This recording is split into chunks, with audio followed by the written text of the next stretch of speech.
What if some of history's most terrifying stories were not legends? What if the abandoned ruins, unexplained bodies, vanished settlements, and disturbing artifacts were pieces of a story we still haven't learned how to understand? For thousands of years, people have recorded strange events and passed down warnings about places they were afraid to enter. Sometimes archaeology confirms parts of those stories. Sometimes it makes them even more mysterious. Tonight, we're following those clues. For the next 3 hours, we'll explore the darkest mysteries history has left behind, and the unanswered questions that continue to haunt anyone who looks too closely. The wind moves differently at Taposiris Magna. Out here, 30 miles west of Alexandria, the Mediterranean presses against a shoreline of pale limestone, and the ruins of a temple dedicated to Osiris rise from the dust like the exposed ribs of something ancient and half-buried. Tourists rarely come this far. The Great Pyramids draw the crowds, and the sunken palaces of Cleopatra's Alexandria, swallowed by earthquakes and rising seas, capture the imagination of divers and documentary crews alike. But here, in this quieter place, archaeologists have spent nearly 2 decades chasing a question that Egypt itself seems reluctant to answer. Where is Cleopatra buried? It is, on its surface, a simple question. She was, after all, one of the most documented rulers of the ancient world, the last active pharaoh of Egypt, a woman whose life was recorded by Roman historians, whose face appeared on coins, whose death in 30 BC marked the end of an era, and yet, more than 2,000 years later, no one has found her tomb. No sarcophagus bears her name, no inscription marks her resting place. For a queen who shaped the fate of 2 empires, the silence is almost deliberate.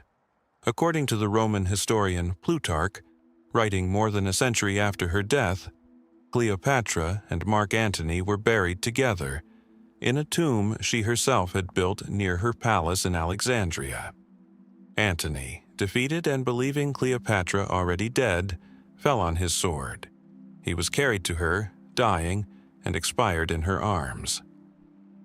Days later, after Octavian's forces overran the city and Cleopatra understood that she would be paraded through Rome in chains, she is said to have taken her own life, by asp, by poison, by a method historians still debate, inside that same tomb, or somewhere very near it. Plutarch describes the structure as unusually elaborate. High walls, doors of bronze, a place stocked with gold, silver, emeralds, pearls, ebony, ivory, and cinnamon, so that if she could not be buried a queen, she might at least burn as one, with her treasures around her. It sounds almost like a fortress, a final refuge for 2 people who had lost everything else. For centuries, historians assumed this tomb lay somewhere within ancient Alexandria itself, likely near the royal palace complex on the peninsula that has since slipped beneath the harbor. Underwater archaeologists have spent decades mapping that submerged city, recovering statues, sphinxes, and architectural fragments from the seafloor. It's a logical starting point. Cleopatra ruled from Alexandria. Why would she be buried anywhere else? But logic, in archaeology, does not always lead to the answer. In 2005, a Dominican archaeologist named Kathleen Martinez proposed something different. She had studied the ancient sources closely, and she noticed something the conventional theory seemed to overlook: fear. Octavian had every reason to want Cleopatra's body found, displayed, and desecrated, proof for Rome that Egypt's threat was truly ended. If her tomb had been in the obvious place, inside the palace grounds, would it not have been located and destroyed almost immediately? Martinez suggested instead that Cleopatra, anticipating exactly this outcome, may have chosen to be buried somewhere secret, somewhere sacred, somewhere Octavian's soldiers might not think or dare to search. She turned her attention to Disappearance Magna, a temple complex built during the Ptolemaic period and dedicated fittingly to Osiris, the god who, in Egyptian myth, was murdered, dismembered, and resurrected by the devotion of his wife Isis. Cleopatra had cultivated her own image as the living embodiment of Isis. Would it not follow that she might seek burial in a temple devoted to the myth she had spent her life performing? What Martinez and her team have found since then has not settled the question, but it has deepened it considerably. Beneath the temple, they uncovered a network of tunnels carved more than 1,000 feet through solid rock, a feat of engineering some archaeologists have compared, cautiously, to the Eupalinos tunnel of ancient Samos, one of the most sophisticated waterworks of the ancient Mediterranean. Why would a temple require such an elaborate structure beneath it? Who authorized its construction, and when? Nearby, excavators found coins bearing Cleopatra's likeness, a foundation deposit inscribed with her name, and a bust believed to depict her. They also uncovered dozens of headless statues and mummies, a detail that invites its own uneasy questions. Were the heads removed deliberately in antiquity to erase identity? Was this an act of protection or desecration? Embalming techniques on some of the remains suggest individuals of considerable status, treated with materials reserved for the elite. And yet, no single tomb, no definitive chamber bearing a royal name has emerged from the site. In 2022, the discovery of a mysterious tunnel beneath the temple's foundations, later found to lead toward what may once have been a shrine, partially submerged by ancient flooding, reignited global attention. Ground-penetrating radar has hinted at further chambers, still unopened, still unexplained. Some researchers remain skeptical that Disappearance Magna has anything to do with Cleopatra at all, arguing that the temple's construction predates her reign and that the evidence found so far is circumstantial at best. Others believe the site is exactly where careful, patient excavation will eventually lead to an answer. And so the question persists, the way it has for 2,000 years. Was Cleopatra buried in the drowned palace of a city that has vanished beneath the sea? In a hidden chamber beneath a temple to a resurrected god, chosen precisely because no one would think to look there, or somewhere else entirely, a place the ancient sources never thought to mention, because those closest to her understood that some things were never meant to be found. The tunnels beneath Disappearance Magna continue to run deeper than anyone has yet mapped. What they lead to, whether myth, memory, or a queen who has waited 2,000 years to be found, remains, for now, still buried in the dark. Water pressure. Darkness thickening with every meter of descent.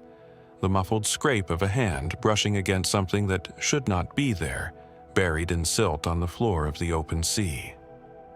In the spring of 1901, Greek sponge divers working off the tiny island of Antikythera, in the strait between Crete and the Peloponnese, found exactly that sensation waiting for them more than 40 meters down, the wreck of a Roman-era cargo ship, sunk sometime in the 1st century BC, its hold still packed with the wealth it had never delivered. The ship had been carrying a hoard of Greek treasures, bronze and marble statues, glassware, jewelry, coins, cargo of the kind wealthy Roman patrons prized, having developed, in the wake of their conquests across the Greek world, an appetite for the art and learning of the civilization they had subdued. Among the wreckage, divers recovered a shapeless lump of corroded bronze and wood, unremarkable enough that it sat largely unexamined in the National Archaeological Museum in Athens for months. It would take decades before anyone understood what they were looking at. The object, now known as the Antikythera mechanism, turned out to be a geared machine of extraordinary complexity, a device containing at least 30 interlocking bronze gears, housed within a wooden case roughly the size of a shoebox. inscribed with Greek text describing astronomical and calendrical functions. When operated by a hand crank, the mechanism could track the position of the sun and moon, predict eclipses, model the moon's irregular orbit using an early form of variable gearing, and even mark the 4-year cycle of the ancient Olympic and Panhellenic Games. It is, by every measure archaeologists can apply, the oldest known analog computer in human history. That claim alone deserves a moment of stillness. The next known device of comparable mechanical sophistication, a geared astronomical clock, would not appear in Europe for another 1,000 years, in the workshops of medieval clockmakers. Somewhere in the eastern Mediterranean, more than 2,000 years ago, someone built a machine that would not be equaled again for a millennium. And then, as far as the historical record shows, the knowledge simply vanished. Who built it? The mainstream answer begins, reasonably enough, with the astronomers of the Hellenistic world. Ancient writers describe a rich tradition of mechanical ingenuity.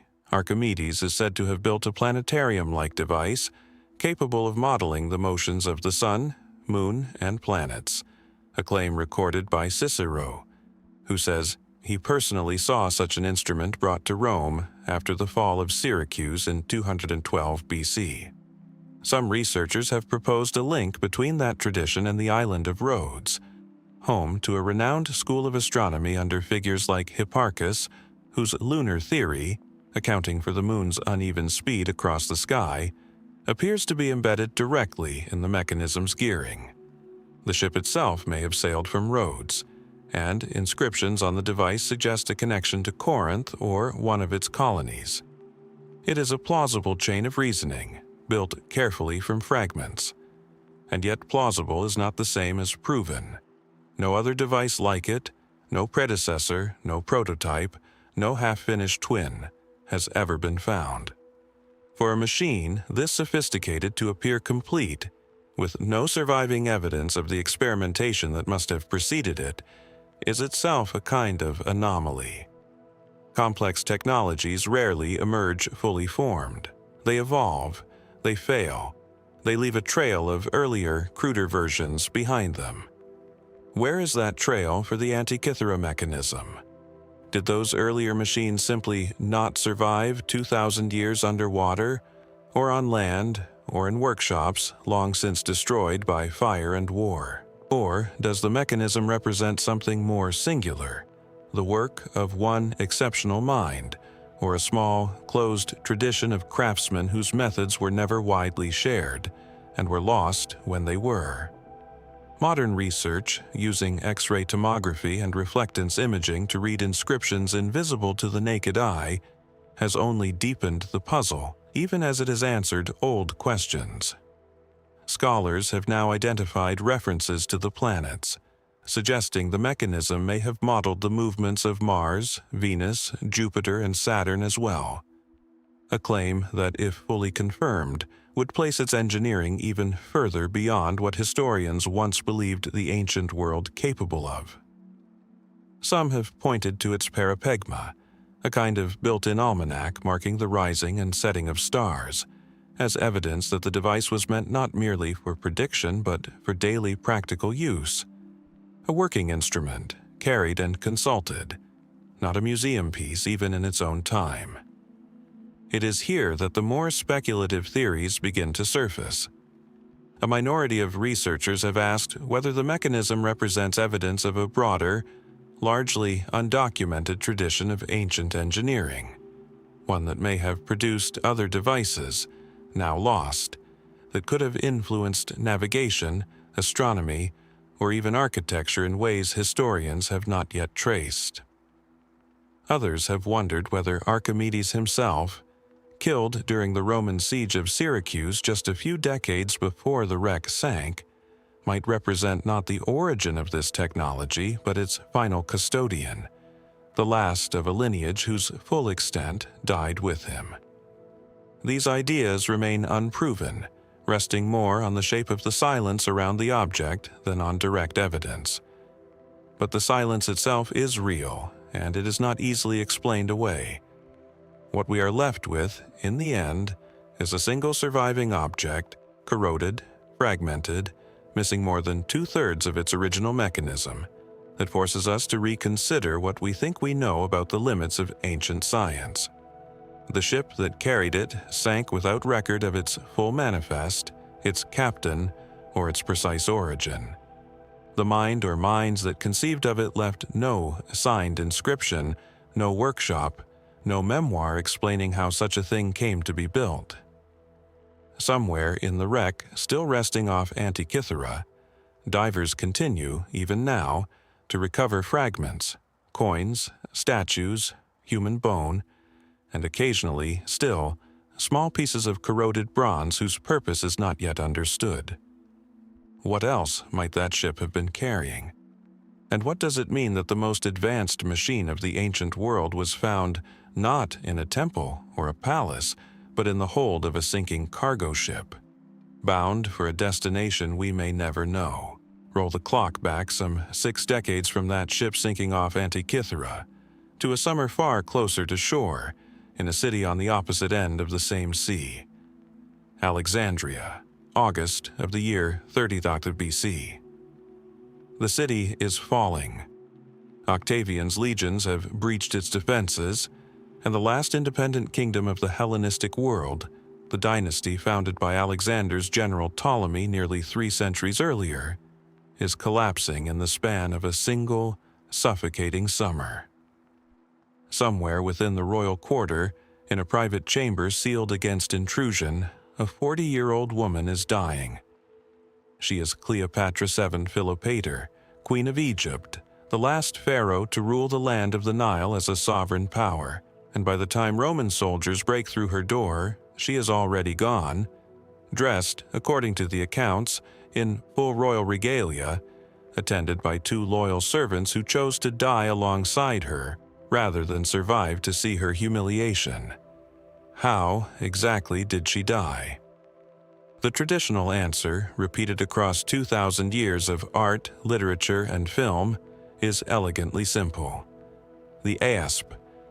According to Plutarch, writing more than a century after the fact, Cleopatra had a venomous snake, likely an Egyptian cobra, a creature closely associated with royal authority and the goddess Isis, smuggled into her chamber, hidden inside a basket of figs. She allowed it to bite her, and the poison did the rest. It is a death steeped in symbolism. The cobra was a recognized emblem of pharaonic power, worn on the crowns of Egypt's rulers for millennia. To die by its bite was not merely an escape from Roman captivity. It may have been, in Cleopatra's own mind, a final act of sovereignty, a return to the divine authority Rome was trying to strip from her. And yet, Plutarch himself admits he cannot be certain. He records the asp story as the most widely accepted version, but he also notes that no one, including the physicians who examined her body afterward, found clear puncture marks. Other ancient writers offer different accounts entirely. Cassius Dio, writing more than 2 centuries after the event, suggests she may have used a poisoned hairpin, or a toxic ointment applied to the skin, or a concoction of drugs prepared in advance and hidden for exactly this purpose. Strabo, a geographer roughly contemporary with the events themselves, mentions the poison but is vague about its method of delivery. Even the number of servants who died with her is inconsistent between sources. Some name 2 women, others describe a scene crowded with more attendants than that. Why does this matter beyond idle curiosity? Because the method of death shapes the meaning of the death. A snake, chosen deliberately, evokes myth and majesty, a queen claiming her divine right even in her final moment. A prepared poison, mixed and stored in advance, suggests something colder and more calculated. A woman who had been planning her exit for weeks, perhaps testing substances on condemned prisoners as some ancient sources claim, searching for a method that would kill quickly and without visible disfigurement, so that her body might be presented with dignity. These are not simply competing anecdotes. They are two different portraits of the same woman, and modern historians have never been able to fully reconcile them. Some researchers, working from toxicology rather than literary analysis, have questioned whether a cobra bite could have produced the death Plutarch describes at all. Cobra venom typically causes death slowly, often over hours, accompanied by visible paralysis, vomiting, and significant suffering. Not the composed, dignified end the ancient sources describe, with the queen found lying dead on a golden couch, arrayed in royal state. A snake, small enough to be concealed in a basket of figs, these researchers argue, may not have carried a lethal enough dose to kill 3 people in rapid succession, as the accounts claim happened. This has led to proposals of a mixed poison, perhaps hemlock combined with opium and aconite, a combination known to Hellenistic pharmacology and capable of producing exactly the kind of peaceful, rapid death the sources describe. There is a further complication, one rarely addressed outside specialist circles. Octavian had every political reason to prefer the ASP story, regardless of what actually happened.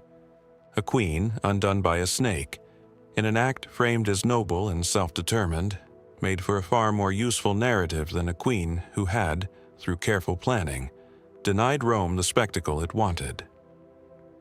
Octavian intended to parade Cleopatra through the streets of Rome in chains, alive, as the ultimate proof of his conquest. Her death robbed him of that triumph entirely.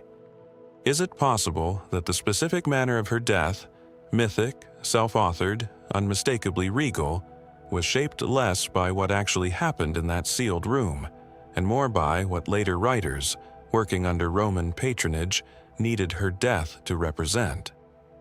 No physical evidence has ever surfaced to settle the question. Cleopatra's body was never recovered, examined by modern science, or definitively located, a silence that echoes the missing tomb explored earlier. The two mysteries entangled at their source. We are left instead with fragments of testimony, written by men who were not present, shaped by the political needs of an empire that had every reason to control her story after she could no longer tell it herself. What actually happened in that chamber, in the final hours before Rome's soldiers broke through the door? Was it truly the bite of a sacred serpent, chosen for its meaning as much as its lethality? A carefully prepared poison, the product of quiet planning, or something closer to legend than fact, constructed after the fact to serve a victor's version of events? The room where she died has never been found. Perhaps the answer was sealed inside it. Consider, for a moment, how often history comes down to us not as a complete record, but as whatever happened to survive. A sealed room, a shattered jar, the accident of what fire, water, or time chose to spare. Keep that thought close. It will matter again here, in a landscape as far from Alexandria's palace as one could imagine. The Judean desert, along the northwestern shore of the Dead Sea, is one of the most inhospitable landscapes on Earth. The air is dry, the heat relentless, the ground the color of bone. It is precisely this harshness that makes the region so extraordinary for archaeology. The same aridity that makes the land nearly uninhabitable also happens to be one of the best preservation environments on the planet. In the winter of 1946 or early 1947, accounts vary. A Bedouin shepherd searching for a stray goat near the ruins of Qumran is said to have thrown a stone into a cave opening and heard the unmistakable sound of pottery shattering.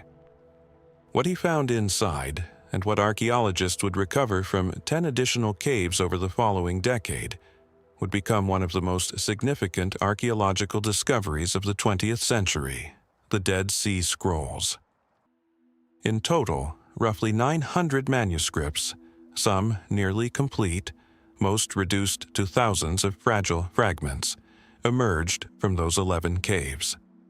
they include the oldest known copies of the Hebrew Bible, predating the previously oldest surviving texts by nearly 1,000 years, along with sectarian religious writings, hymns, calendars, legal texts, and documents describing the rules and beliefs of a tightly organized religious community.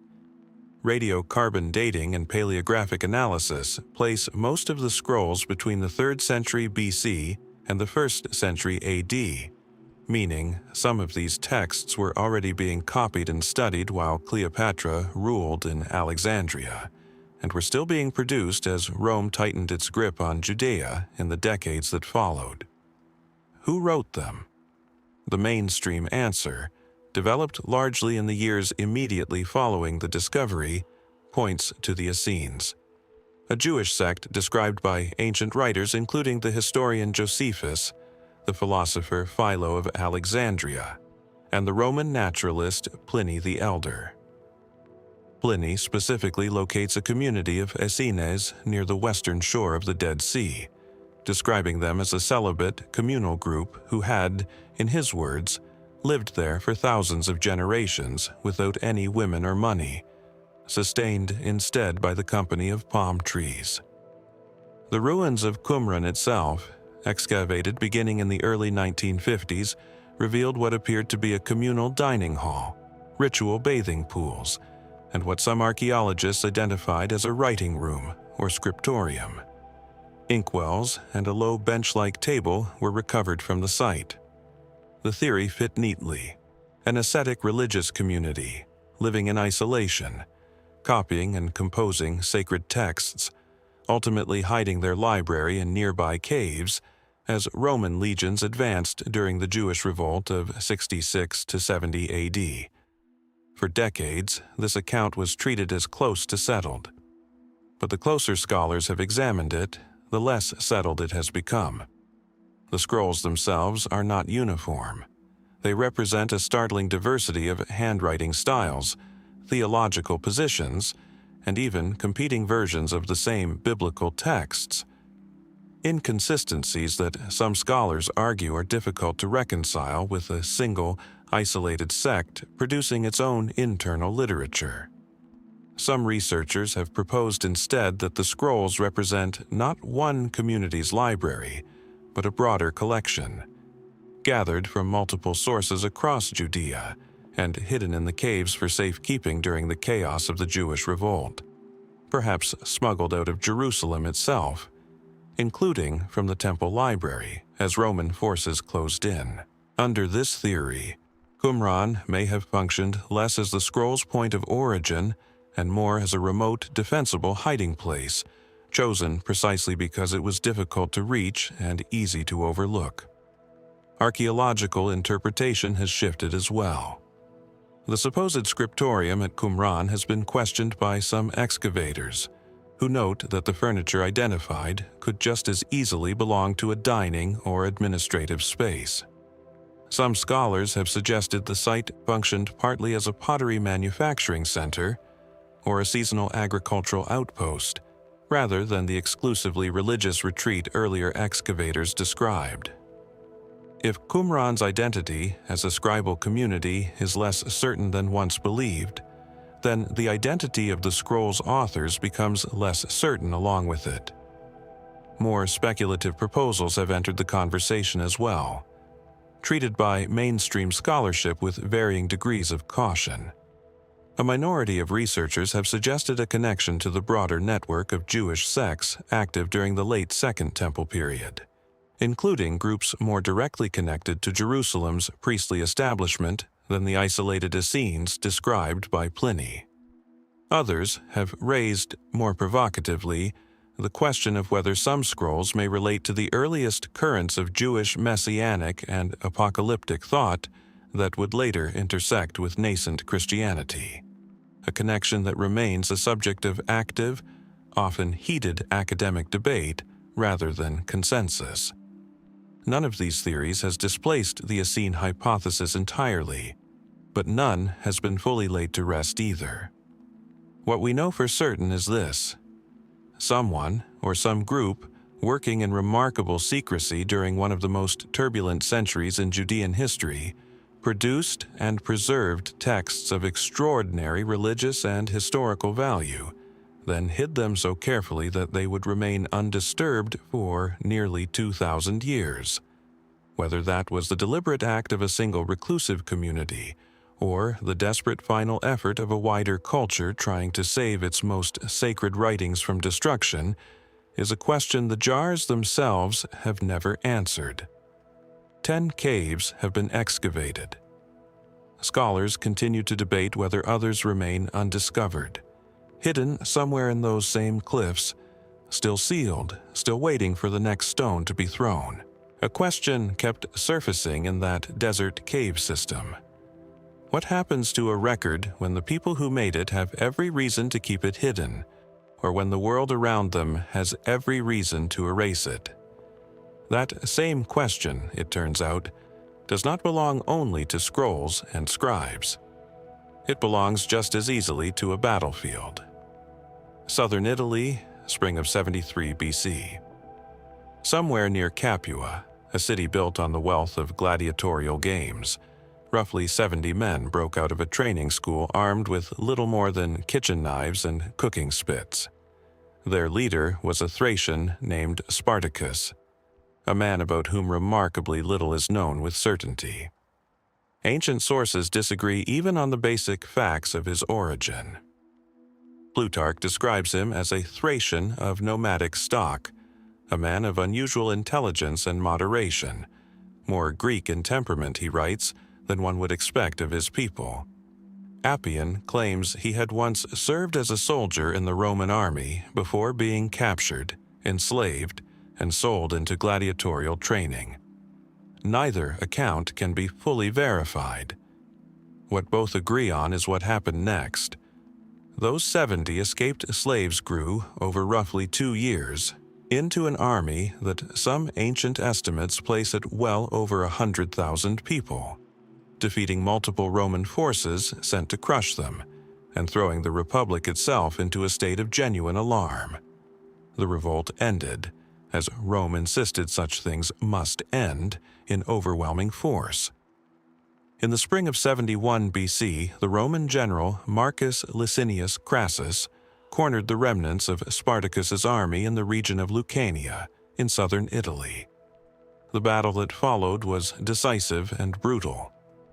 According to Appian, Spartacus was killed in the fighting, cutting his way toward Crassus himself before being surrounded and cut down.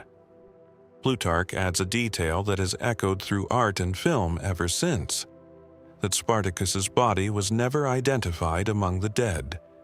Thousands of his followers lay slaughtered across the battlefield, and somewhere among that carnage, if the ancient accounts are accurate, was the body of the man who had come closer than almost anyone in Rome's history to breaking the Republic's military machine from within.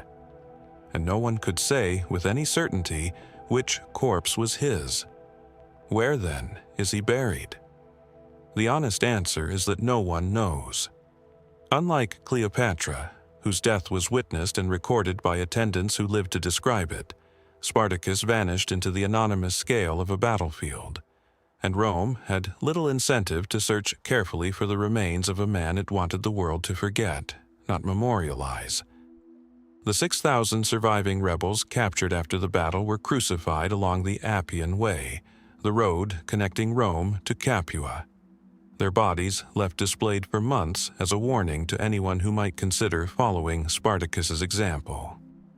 If there was ever a marked grave, a monument, or even an informal battlefield burial for the man himself, no historical record describes one, and no archaeological excavation has ever confirmed a location for the Battle of the Silarus River, where the final confrontation is traditionally believed to have taken place. That uncertainty about the battle site itself is worth sitting with.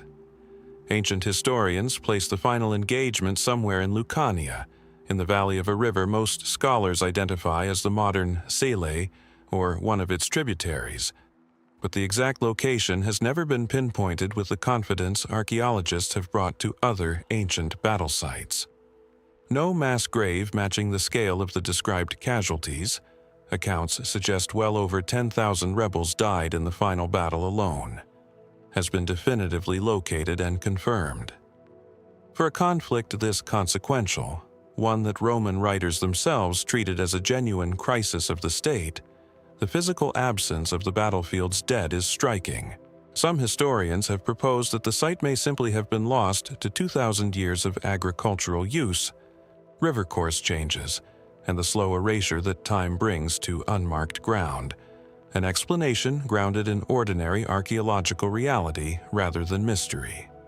Others have pointed to the deliberate nature of Rome's response, the crucifixions along the Appian Way, as evidence that the state was less interested in identifying or honoring the rebel dead than in erasing them entirely, scattering or leaving unmarked whatever remained on the battlefield itself, denying Spartacus even the basic dignity of a known grave. If that was the intention, it appears to have succeeded rather completely. More speculative threads have grown up around this absence, as they tend to do wherever the historical record goes quiet. A handful of regional traditions in southern Italy have, over the centuries, claimed local hills or ruins as possible burial sites for Spartacus or his lieutenants, though none has produced archaeological evidence connecting a specific location to the rebellion. Other writers have wondered whether Spartacus, described by Plutarch as unusually shrewd, might not have died at Silarus at all, but escaped the final battle in the confusion.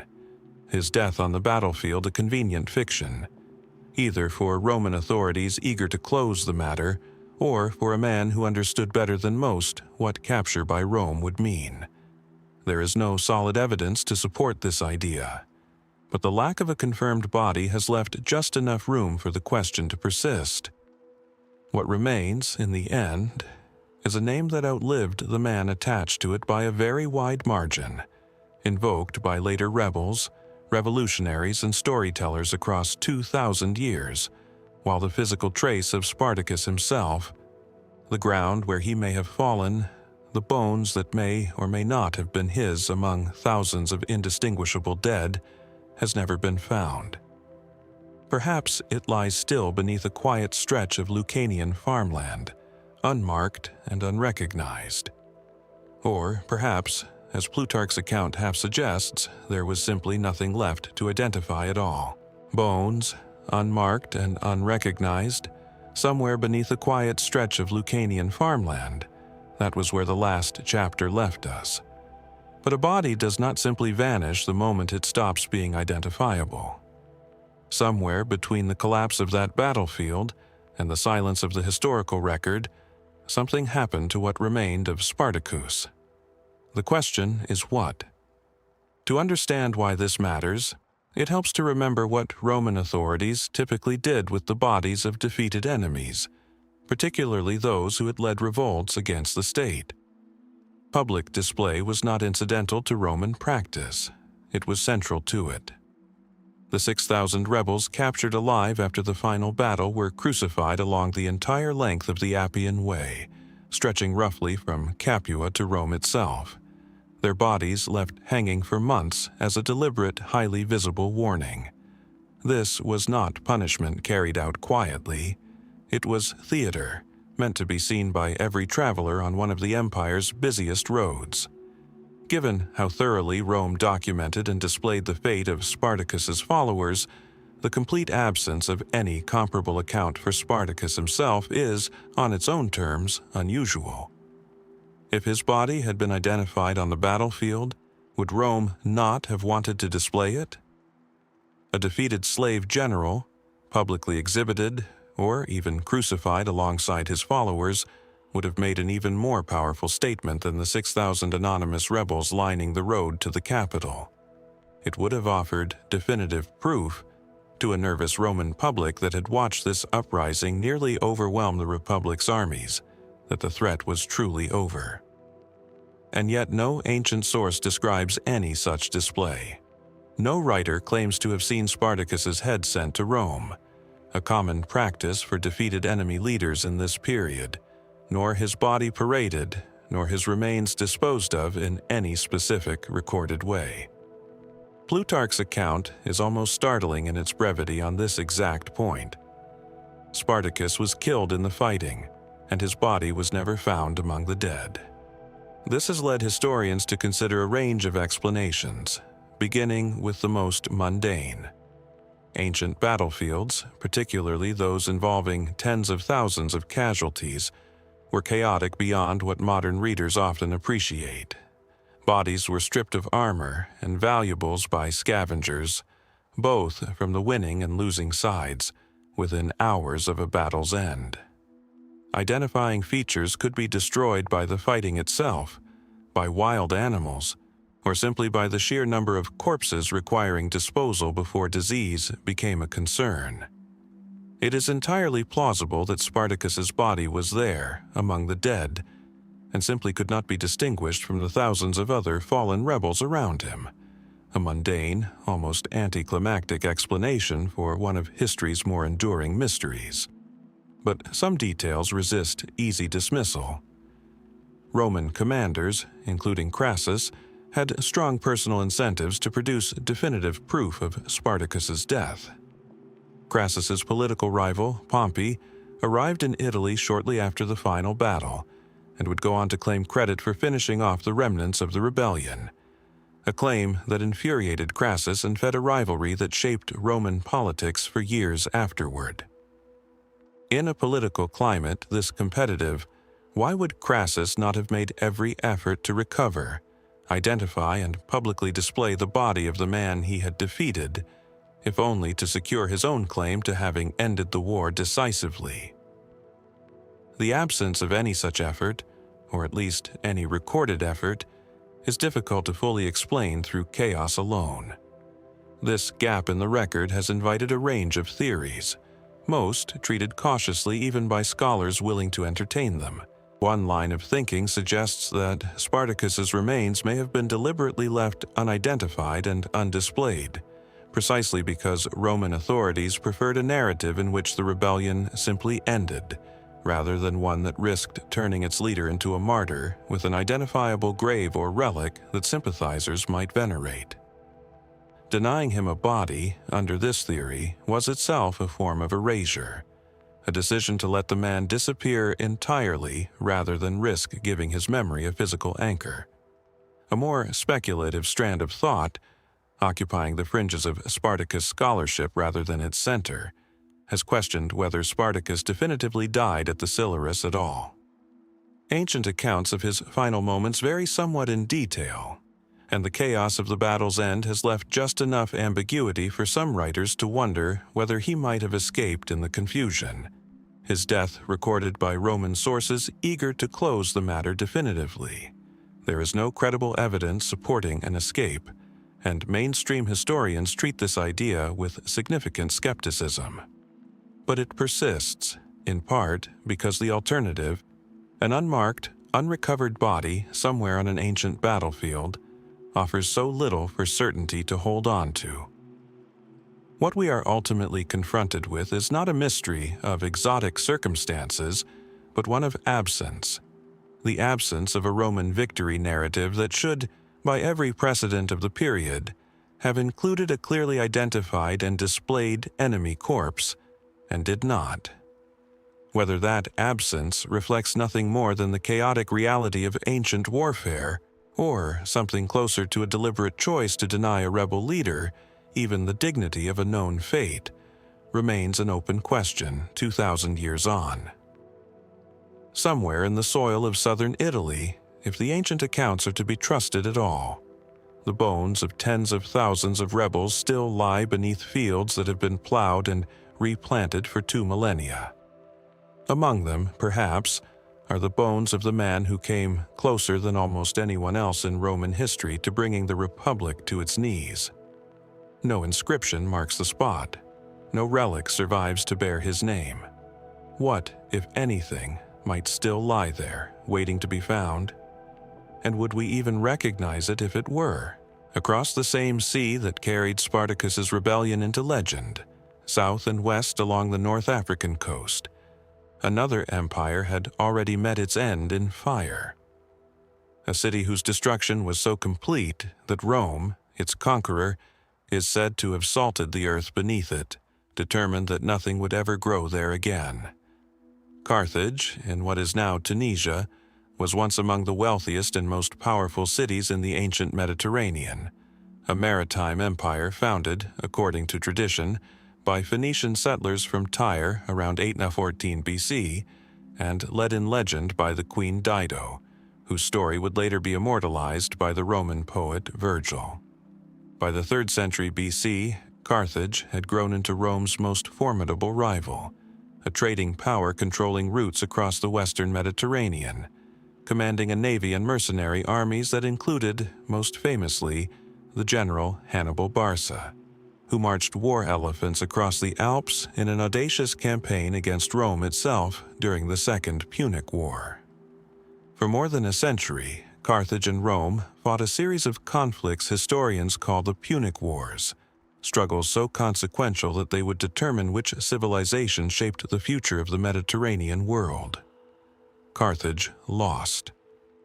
And Rome, when it finally won, chose not merely to defeat its rival, but to erase it. In 146 BC, at the conclusion of the Third Punic War, Roman forces under Scipio Aemilianus breached Carthage's defenses after a brutal siege lasting nearly 3 years. What followed, according to ancient historians, including Polybius and Appian, was a systematic destruction unlike almost anything else in the ancient record. The city was burned for 17 days. Its population, once numbering in the hundreds of thousands, was killed, enslaved, or scattered. The physical city itself was leveled, its walls torn down, its harbor filled in. Roman tradition holds that the ground was ritually cursed and sown with salt, though many modern historians treat this specific detail as a later embellishment rather than a verified act. The practical difficulty and expense of salting an area that size makes it, at minimum, a claim that deserves scrutiny rather than automatic acceptance. What is not in dispute is the scale of the loss. Carthage had existed as a major political, commercial, and cultural power for roughly 6 centuries. It maintained libraries, religious archives, administrative records, and a body of literature, including, according to several ancient sources, an extensive body of agricultural and technical writing so valued that Rome preserved and translated at least one Carthaginian text, a treatise on farming attributed to a writer named Mago, said to have run to 28 volumes. That the Roman Senate went out of its way to save this single agricultural work, while the rest of Carthage's written culture vanished almost entirely, raises an obvious question. What else existed in those archives, and where did it go? The honest answer is that almost none of it survives.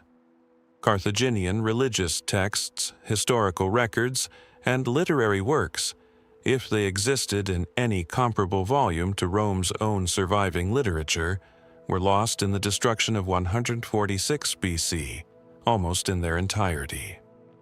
What we know of Carthaginian civilization comes overwhelmingly from Greek and Roman writers, the victors and their allies, describing a culture that could no longer speak for itself. This is, on its own, a kind of vanishing worth sitting with.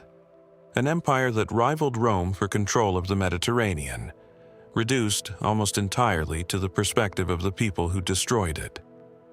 Beyond the archives, ancient sources describe considerable material wealth associated with Carthage, a city whose commercial network stretched from Britain to West Africa, trading in tin, gold, silver, and goods from across the known world.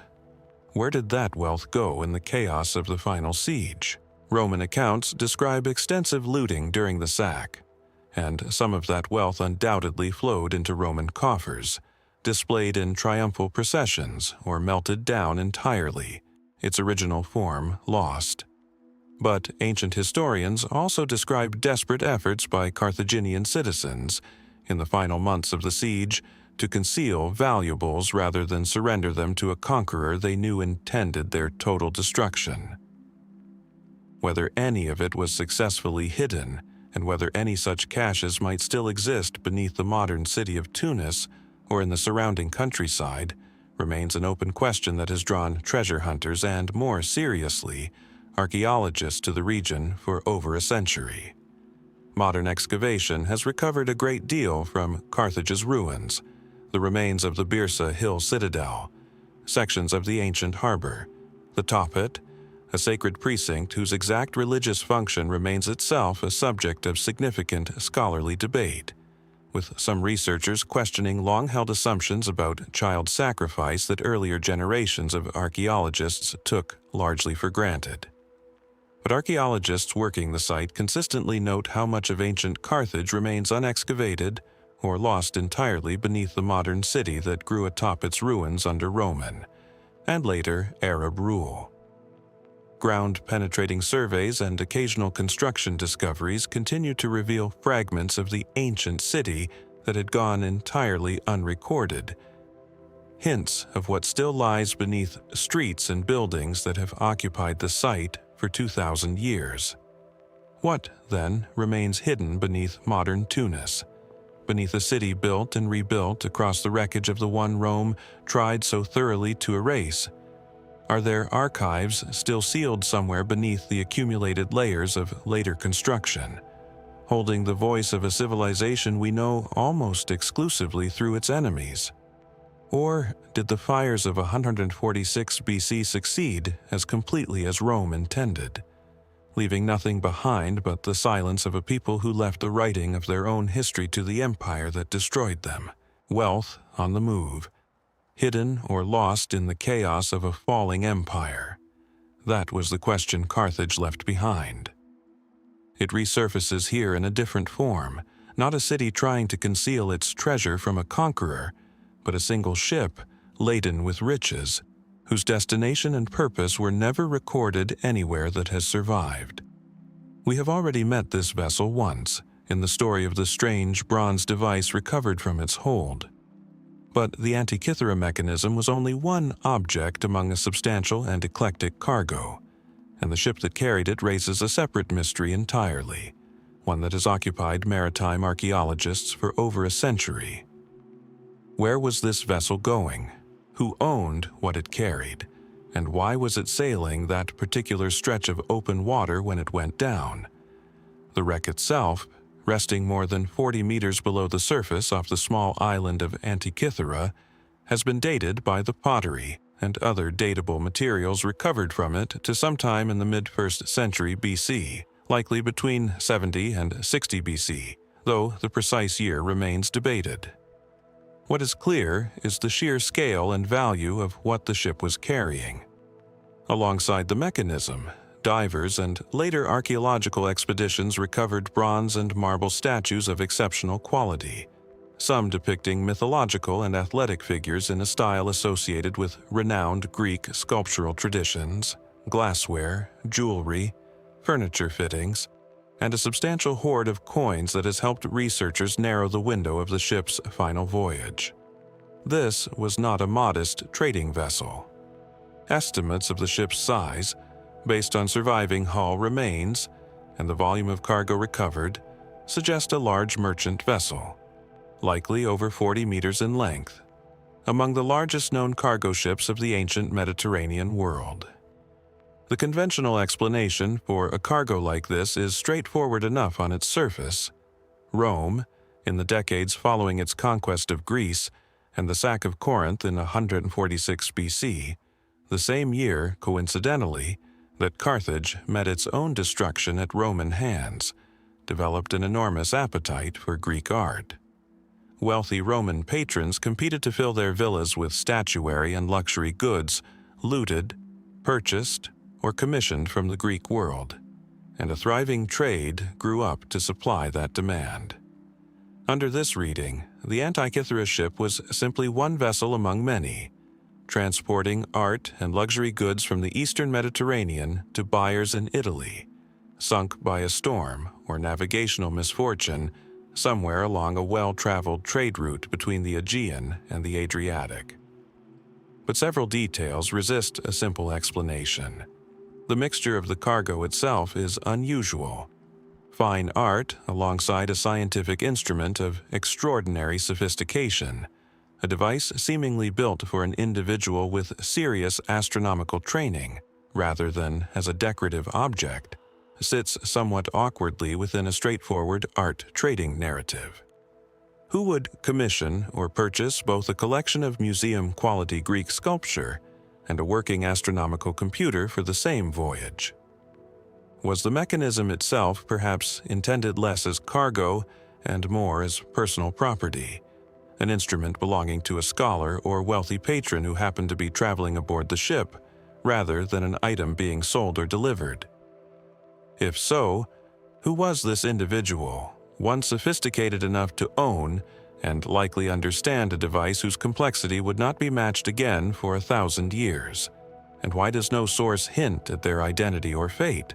Some researchers have pointed to the ship's likely route and timing as evidence for a more specific theory: that the vessel may have been sailing not simply as a commercial trader, but possibly in connection with the movement of people and property during a turbulent period of Roman expansion into the Greek world, when wealthy individuals, officials, or even entire households might have been relocating along with their possessions amid the political upheavals following Rome's wars in the region. Under this reading, the ship's cargo may represent not goods bound for a market, but the accumulated property of someone attempting to move an entire collection, and perhaps a life from one part of the Mediterranean to another.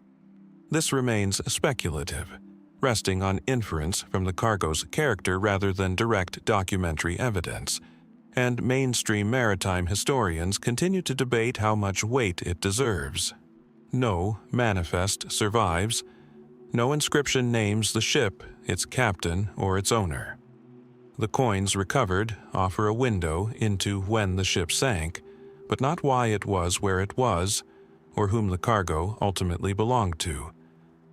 Modern surveys of the wreck site, conducted using advanced sonar mapping and manned submersibles capable of reaching depths inaccessible to the original sponge divers, have continued to recover fragments.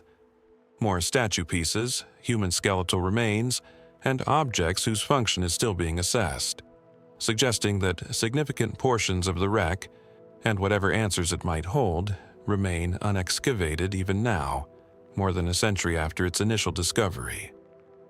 What was this ship truly carrying, and for whom? Was it simply one vessel among many supplying Rome's appetite for Greek treasure, sunk by nothing more mysterious than a sudden Mediterranean storm?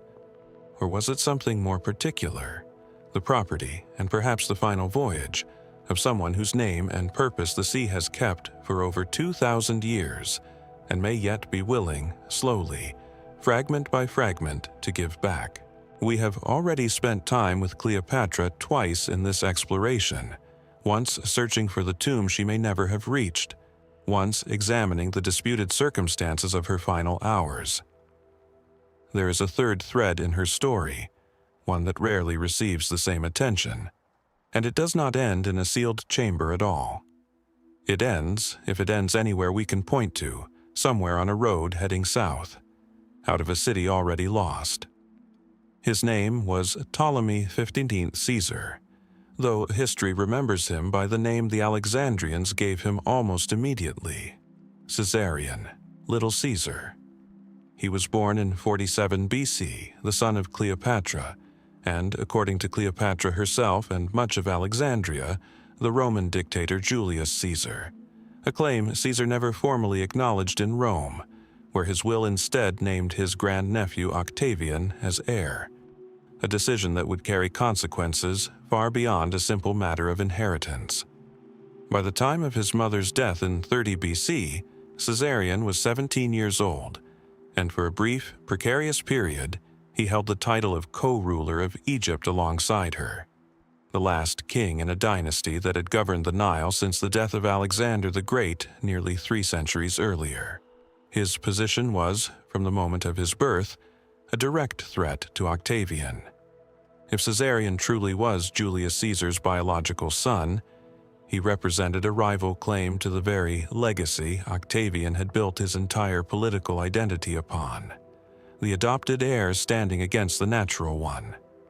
Ancient sources make clear that this was not lost on anyone at the time, least of all Cleopatra, who is said to have sent Caesarion away from Alexandria as the city fell, hoping to preserve at least one path by which her son, and perhaps her dynasty, might survive the collapse of everything else. According to Plutarch, Cleopatra arranged for Caesarion to travel south toward the Red Sea coast, accompanied by a tutor named Rhodan and a substantial sum of money, with the apparent intention of eventually reaching India, a destination distant and foreign enough, presumably, that Roman authority might never reach him there. It is a striking image, a teenage king, the son of two of the most consequential figures in the ancient world, fleeing not west toward the Mediterranean world his parents had dominated, but east and south, into territory largely outside the reach of Roman power, carrying with him whatever remained of his mother's ambitions for the future. He did not make it. Plutarch's account states plainly that Rhodan, the tutor entrusted with Caesarion's safety, betrayed him, persuading the young king to return to Alexandria under the false promise that Octavian intended to allow him to rule Egypt as a client king. Whether Rhodan acted out of genuine belief in this offer, personal cowardice, or a calculated bet that betrayal would earn him favor with Rome's new master, no source tells us with certainty. What the sources agree on is the outcome. Caesarion returned, and shortly afterward, on Octavian's order, he was killed. The philosopher Arrius Didymus, a close advisor to Octavian, is credited by Plutarch with providing the justification that sealed his fate, reportedly remarking that it is not a good thing to have too many Caesars, a line whose bluntness has echoed through the centuries as one of the more chilling asides in the historical record, precisely because it reduces the death of a 17-year-old to a matter of simple political arithmetic. And there, for most historians, the story of Caesarion ends. A betrayed teenager, executed on Octavian's order somewhere in or near Alexandria in 30 BC, his body presumably disposed of without the elaborate rites that might have accompanied the death of a ruling pharaoh under different circumstances. No tomb, no monument, no inscription marking his death has ever been identified.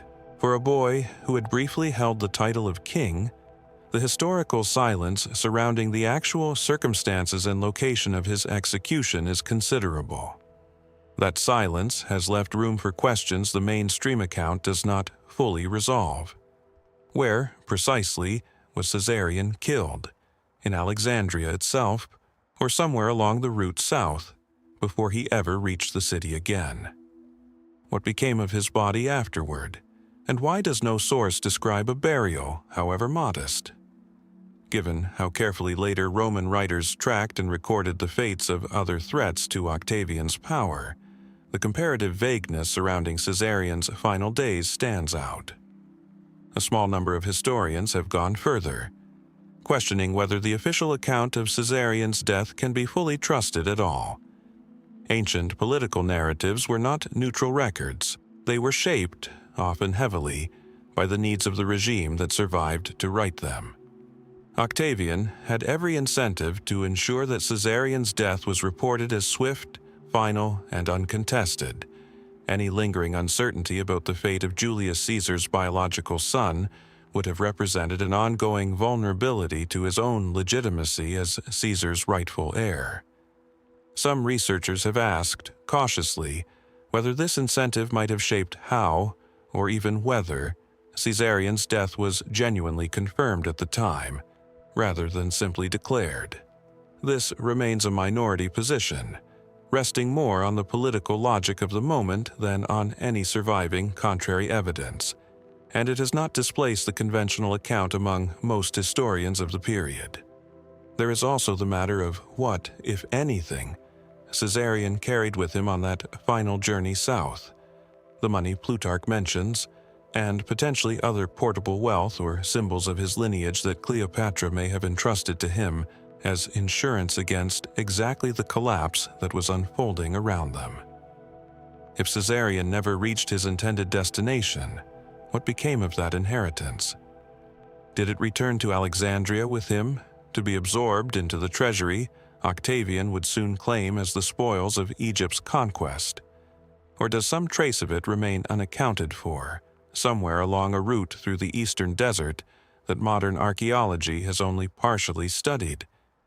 What we are left with, ultimately, is a young king who briefly held two of history's most consequential legacies within him, sent away by a mother who understood better than anyone what was coming, betrayed by the one person charged with his survival, and erased from the historical record so thoroughly that not even the location of his death has come down to us with certainty.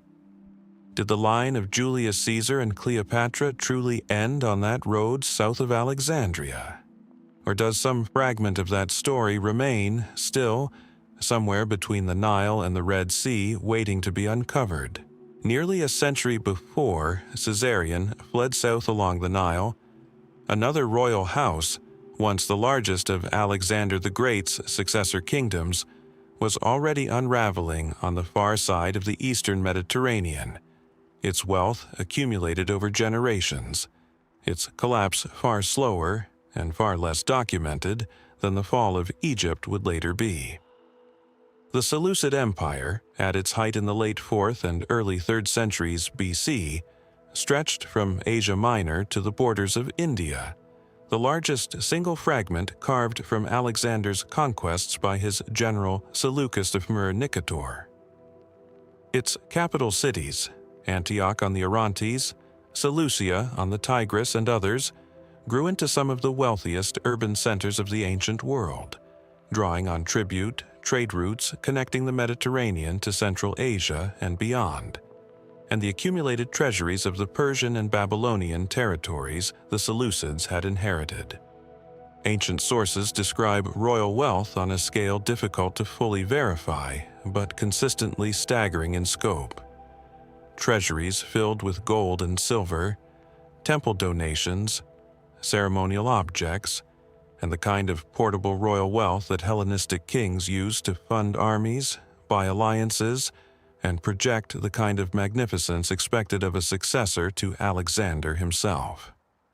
By the 2nd century BC, that empire was already contracting under pressure from multiple directions: Roman expansion in the west, the rising power of Parthia in the east, and increasingly frequent succession crises within the Seleucid royal family itself, which by this point had descended into a pattern of internal conflict so persistent that modern historians often refer to the period simply as the Seleucid Civil Wars.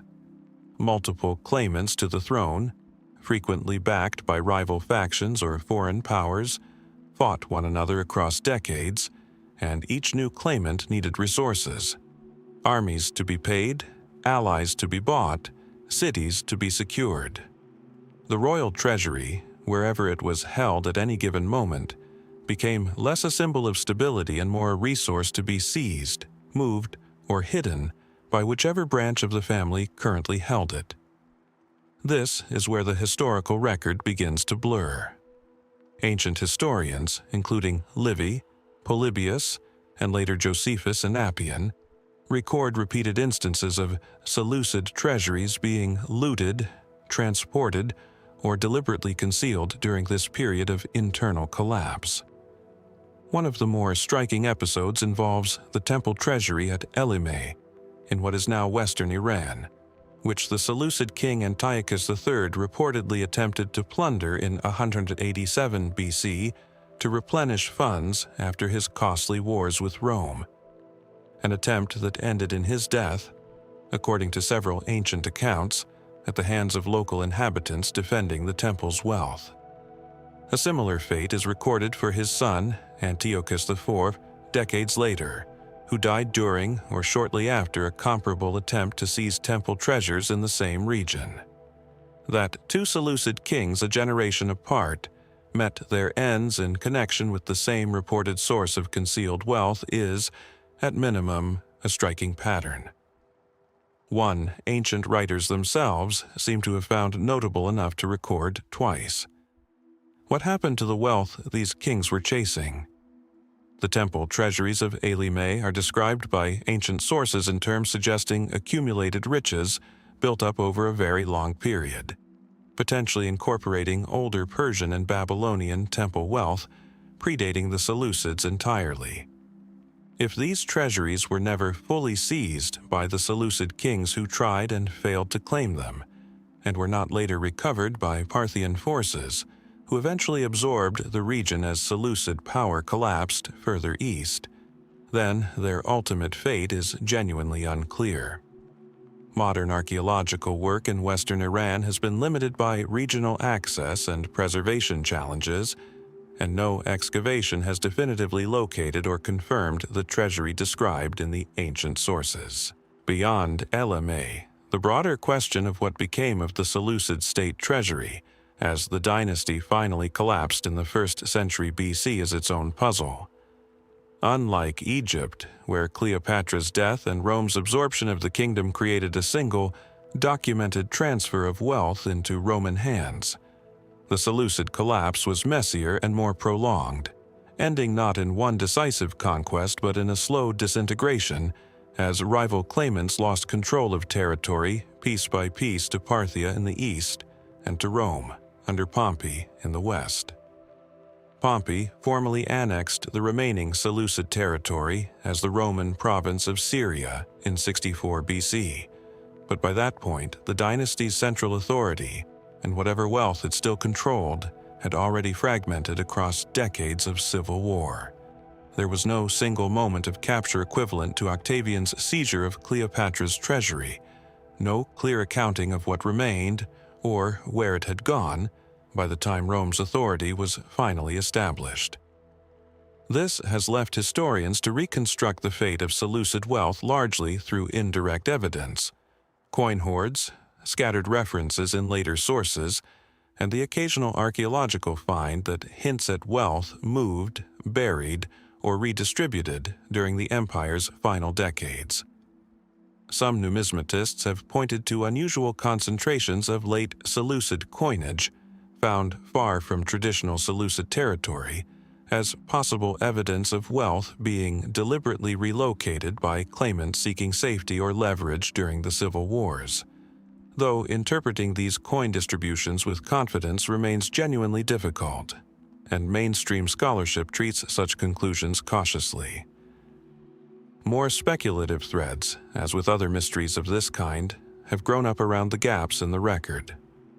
A minority of researchers and treasure hunters have proposed that portions of the Seleucid treasury, particularly wealth associated with the temple complexes of the empire's eastern provinces, may remain concealed somewhere in the mountainous regions of western Iran, hidden by local populations or retreating royal factions and never recovered by any of the powers that eventually divided the region between them. This remains unproven and largely unsupported by direct archaeological evidence, resting more on the pattern of unresolved disappearance than on any specific find. What we are left with, finally, is a once vast royal fortune, built across 2 centuries of empire, that seems to have simply come apart in the hands of the very dynasty that had accumulated it, dispersed by war, buried in temples that resisted their own kings, or quietly absorbed into the economies of the empires that replaced it. Did any of it survive intact, hidden somewhere in the landscape of what is now Iran or Iraq, waiting for the right excavation to bring it back into the light? Or did it, like so much else from this turbulent century, simply dissolve into the chaos of an empire that could no longer hold itself together, an empire dissolving into chaos, unable to hold itself together? That was where the Seleucid story left us. It is worth remembering that chaos does not simply vanish when the powers responsible for it fade from history. It settles into the lives of ordinary people, and sometimes, in that settling, it produces something entirely unexpected. Communities that choose to withdraw from the world their rulers have made, and build something apart from it. We have already encountered the Essenes once in this exploration. in connection with the scrolls found hidden in the caves above Qumran.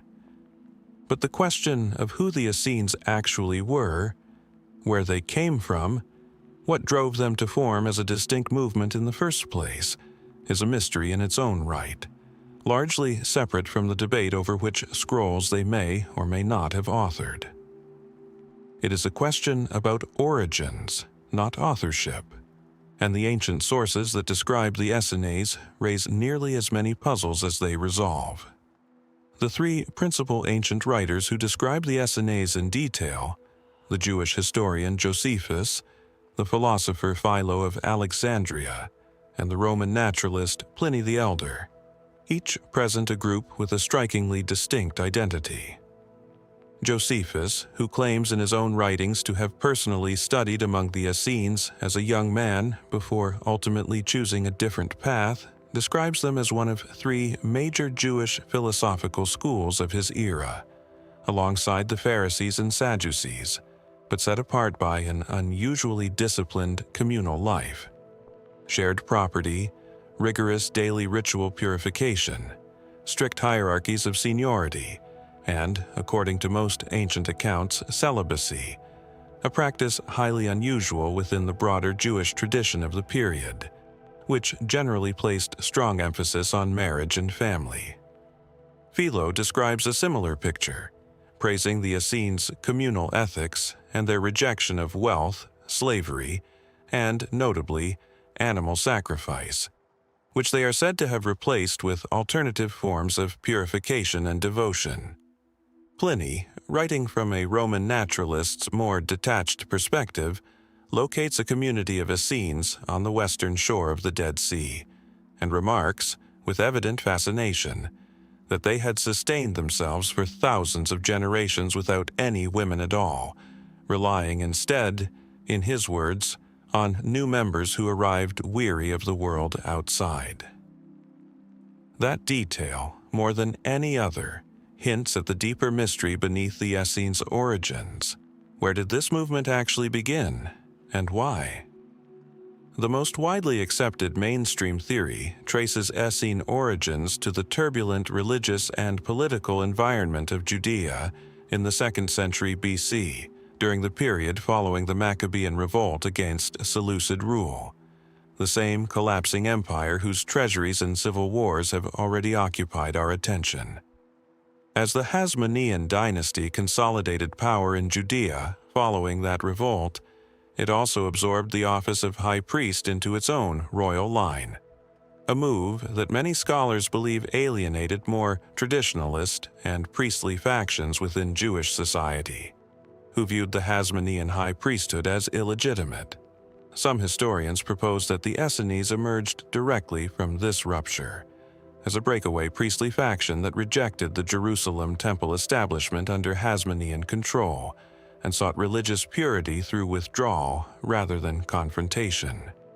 This theory fits neatly with several details preserved in the scrolls associated with Qumran, which describe conflict with a figure referred to as the wicked priest, and reverence for a separate figure called the Teacher of Righteousness, names that many scholars have connected, cautiously, to real historical tensions within the Hasmonean priesthood, though no scholarly consensus has ever definitively identified either figure with a specific named individual from the broader historical record. If these connections are accurate, they would place the Essenes' formation at a fairly specific historical moment, born from a very particular crisis of religious legitimacy. But the evidence remains circumstantial, built from inference across multiple types of sources that do not always align cleanly with one another. Other scholars have questioned whether the picture is really this tidy. The archaeological and textual record shows a group, or perhaps a loosely related cluster of groups, whose practices varied enough across different descriptions and different scroll texts that some researchers have wondered whether the Essenes, as a single unified movement with one clear point of origin, is itself something of a simplification, a label ancient outside observers like Josephus and Pliny applied to what may have actually been several related but distinct communities, sharing certain ascetic and purity-focused tendencies without necessarily sharing one single founding moment or founding figure. More speculative theories have also circulated at the margins of Essenes scholarship. A minority of researchers have proposed possible influences from outside the Jewish tradition entirely, pointing to certain parallels between Essene practices, communal living, ritual purity, celibacy, particular esoteric interpretations of Scripture, and ascetic movements documented elsewhere in the ancient Near East and even further east, along trade routes that connected Judea to Persian and Indian religious traditions during this period of increased Hellenistic-era contact between distant cultures. These proposed connections remain contested and are treated with considerable skepticism by most historians of Second Temple Judaism, who note that the core elements of Essene practice can generally be explained from within existing Jewish tradition without requiring outside influence. But the parallels, however loosely drawn, have never been entirely dismissed either. What is clear, beyond dispute, is that at some point during one of the most turbulent centuries in Judean history, a movement emerged that chose to answer that turbulence not with rebellion or accommodation, but with retreat. A deliberate withdrawal into ritual purity, communal discipline, and physical isolation in one of the most unforgiving landscapes in the ancient world. Why that particular response, at that particular moment, took hold as powerfully as it did remains only partly explained by the sources that survive. Somewhere in the gap between the Hasmonean court and the caves above the Dead Sea, a community formed whose full story, its founders, its earliest years, the precise grievance or vision that first drew its members away from the world around them, has never been completely recovered. The scrolls they may have written, hidden, or simply preserved tell us a great deal about what they believed. They tell us far less about how they came to believe it in the first place. Smoke, for 17 days, is not a smell that leaves easily. It settles into stone, into soil, into the memory of whoever survives to describe it afterward. And for a city of several 100,000 people, burning for over 2 weeks in the summer of 146 BC, it is worth asking what exactly was happening inside those flames, beyond the brief, distant summary the ancient sources leave us. We have already considered what became of Carthage's wealth and archives after the city's destruction. But the final days of the siege itself, the human experience of a city's last stand against an enemy determined to erase it, remain, in many respects, even less clearly understood, despite being described, at least in outline, by more than one ancient historian. The Third Punic War had begun in 149 BC, 3 years before the city's fall, following a long history of Roman anxiety about Carthage's recovery and renewed prosperity in the century since the Second Punic War. Roman politicians, most famously Cato the Elder, had reportedly taken to ending unrelated Senate speeches with the phrase, "Carthage must be destroyed," a detail preserved by later Roman writers that, whatever its precise historical accuracy, captures a broader Roman anxiety that outlasted any specific military threat Carthage still posed. When war finally came, Rome's demands escalated until they left Carthage almost no path to survival short of total submission, including, according to several ancient accounts, an order that the city abandon its coastal location entirely and rebuild inland, a demand the Carthaginians refused, choosing instead to fight. The siege that followed lasted roughly 3 years, and the city's final resistance, once Roman forces finally breached the walls in the spring of 146 BC, was fierce enough that fighting reportedly continued street by street, house by house, for several days before organized resistance collapsed. Our primary detailed account comes from the Greek historian Polybius, who was present during the final campaign as a companion to the Roman commander Scipio Aemilianus, giving his description unusual immediacy for an ancient source. Polybius describes brutal urban combat, Carthaginian defenders fighting from rooftops and doorways, and a final surrender by the remaining defenders who had retreated to the city's citadel, the Byrsa Hill, after the surrounding city had already fallen. What happened to the people of Carthage in those final days is where the record grows genuinely uncertain. Ancient sources suggest the city's population before the siege may have numbered several 100,000, though ancient population figures are notoriously difficult to verify, and modern historians treat such numbers with real caution. Some sources describe tens of thousands surrendering after the fall of the Byrsa citadel, subsequently sold into slavery, a fate consistent with standard Roman practice toward defeated enemy populations of this period. But the gap between a pre-siege population, potentially in the hundreds of thousands, and the surrender figures recorded afterward raises an uncomfortable and largely unresolved question. How many Carthaginians died during the 3 years of siege itself, through starvation, disease, and the fighting that preceded the final assault, rather than in the destruction of the city afterward? Ancient sources simply do not provide a clear accounting, and modern historians have been left largely to estimate based on comparison with other ancient sieges of similar duration and severity. Archaeological excavation at the site has added texture to this picture without fully resolving it.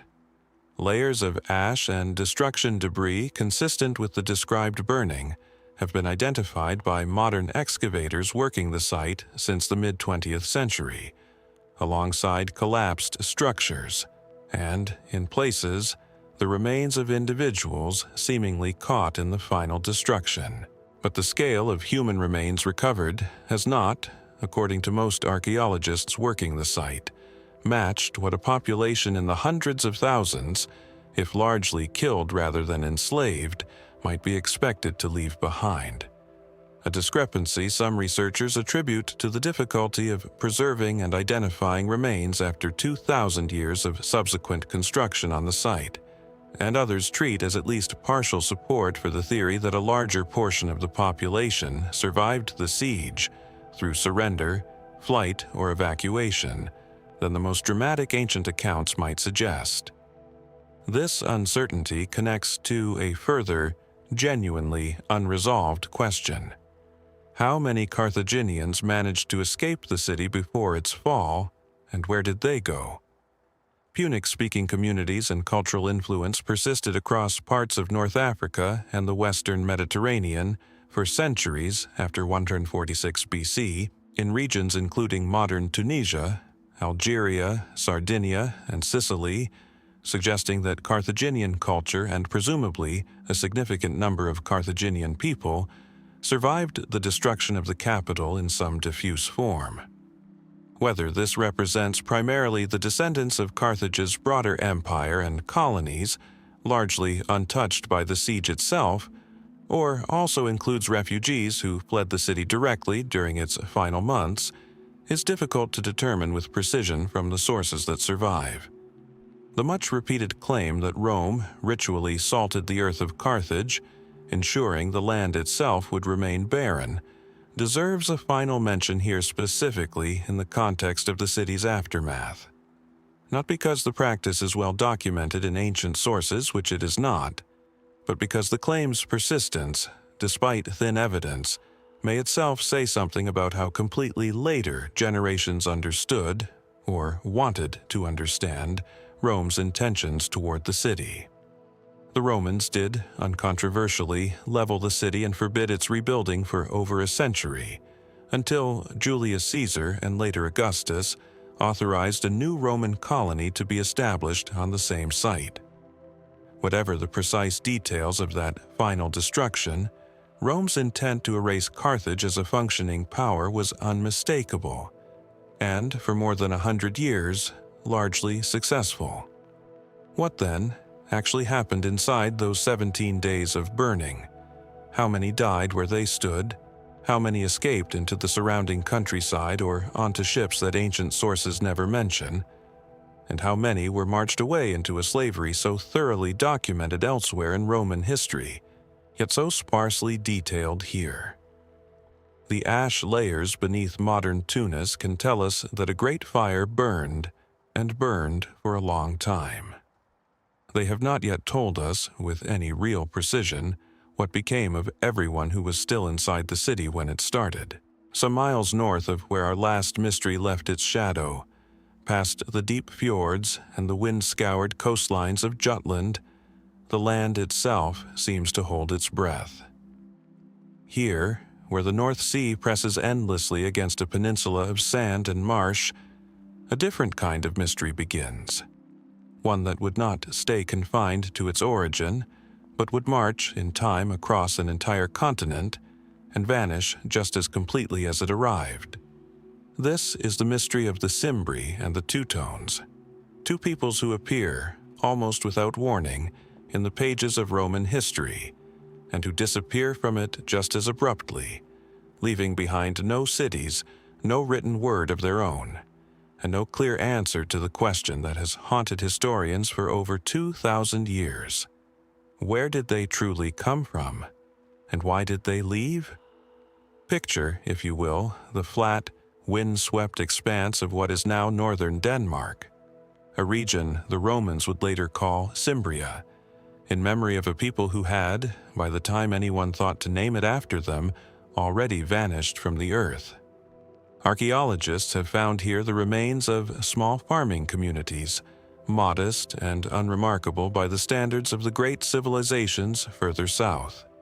There are no monuments, no inscriptions, only the quiet traces of ordinary lives, pottery shards, burial mounds, the bones of livestock, the kind of evidence that tells us people lived, but says almost nothing about who they believed themselves to be. And yet, sometime near the end of the 2nd century BC, this quiet region seems to have emptied. Entire communities, men, women, children, the old and the young, gathered what they could carry and began to move. Not as an army setting out to conquer, but, if the ancient sources are to be believed, as something closer to a migration of desperation. Roman and Greek historians, writing decades or even centuries after the fact, would claim these people fled a catastrophe, a flood, some said, that swallowed their homeland whole. The sea itself rising up to reclaim the land. Was there such a flood? Modern geologists have found evidence that the coastlines of Jutland were indeed unstable during this era, prone to storm surges and slow, creeping inundation. The North Sea has swallowed land before, and would again. But whether a single catastrophic event drove an entire people from their homes, or whether this was simply the convenient explanation offered by outsiders trying to make sense of a migration whose true causes were already lost to memory, this remains, even now, an open question. What we do know is this. By 113 BC, a vast host of Cimbri, along with their allies the Teutones and the Ambrones, had appeared on the borders of the Roman world, somewhere in the eastern Alps. Rome, which had grown accustomed to viewing itself as master of the known world, was stunned. These were not the disciplined ranks of a rival empire. They were something else entirely. Tall, fair-haired, wearing horned or crested helmets that struck fear into those who faced them, traveling with their families, their wagons, their entire way of life carried along in a slow-moving tide. At the Battle of Neraea, the Romans were routed. It was the first of several catastrophic defeats. At Arosio, in 105 BC, as many as 80,000 Roman soldiers may have died in a single day. A loss so severe that the Republic itself trembled, and the memory of it would linger in Roman consciousness for generations, spoken of in the same breath as the darkest days of the war against Hannibal. And then, having shattered army after army, having stood at the very gates of Italy itself, the Cimbri and Teutones did something no one quite expected. They turned away. They marched instead into Gaul and Hispania, wandering for years through foreign lands, before finally turning back toward Italy once more, only to meet their end at the hands of a reformed and hardened Roman military under Gaius Marius at Aquae Sextia and Vercelli in 102 and 101 BC. It was, by any measure, one of the great near catastrophes in Roman history. And yet the questions it raises have never fully been answered. Who, precisely, were these people? Ancient writers debated even in their own time whether the Cimbri and Teutones were Germanic or Celtic in origin, a question modern scholars still have not definitively resolved. Their names, their customs, the fragments of language preserved in later sources offer clues that point in different directions depending on how one reads them. Some scholars argue for a Germanic homeland, consistent with their traditional association with Jutland. Others point to Celtic influences so pervasive that the two peoples may have been something in between, a cultural blend forged along a frontier that no longer exists on any map. And what became of them after their final defeat? Roman sources speak of tens of thousands taken as slaves, absorbed into households and estates across Italy, their identity, their language, their memory of home, dissolved into the vast machinery of Roman society within a generation or two. But did all of them meet this fate? Some accounts, admittedly late and difficult to verify, suggest that remnants of the Cimbri may have found their way into Roman military service, or settled quietly at the edges of the empire that had so nearly fallen before them. Others speculate, and here we move firmly into the realm of the unproven, that scattered communities may have made their way back north, carrying with them a folk memory of catastrophe and wandering that echoes, faintly, in later Germanic legend. There is even a stranger footnote to this story. Centuries later, the Roman historian Plutarch would record that survivors, or their descendants, still spoke of the flood that had driven them from their homeland. A memory kept alive, not in writing, but in the fragile, imperfect vessel of oral tradition, passed down through generations who could no longer say for certain whether it was history or myth. Perhaps that uncertainty is the truest inheritance of the Cimbri and the Teutones, a people who shook an empire to its foundations, who vanished as completely as the coastline said to have swallowed their homeland, leaving behind only questions, half-answers, and the quiet, persistent sense that somewhere beneath the marshes of Jutland, or in the silences of a story told and retold until its edges blurred, the truth of who they were is still waiting to be uncovered. 6 decades would pass before another vanishing gripped the Roman world. Though this time, it was not a people who disappeared, but a single man, and the very fire that was meant to preserve his memory forever. Walk today into the Roman Forum, past the fractured columns and the long shadows of empire, and you will find, tucked between the ruins of the Temple of Vesta and the House of the Vestal Virgins, a modest, unassuming mound of concrete. It is easy to miss. Tourists step past it, cameras aimed at grander things. And yet this small weathered structure marks what is believed to be the site of the funeral pyre of Julius Caesar, the place where, on a March day in 44 BC, the body of the most powerful man in Rome was burned before a grieving and furious crowd. Caesar had been struck down by more than 20 blows from senators who called themselves liberators, men who believed they were saving the republic from a tyrant. Instead, they set in motion the very forces that would destroy it. His funeral, orchestrated by Mark Antony with theatrical precision, turned public grief into political fire.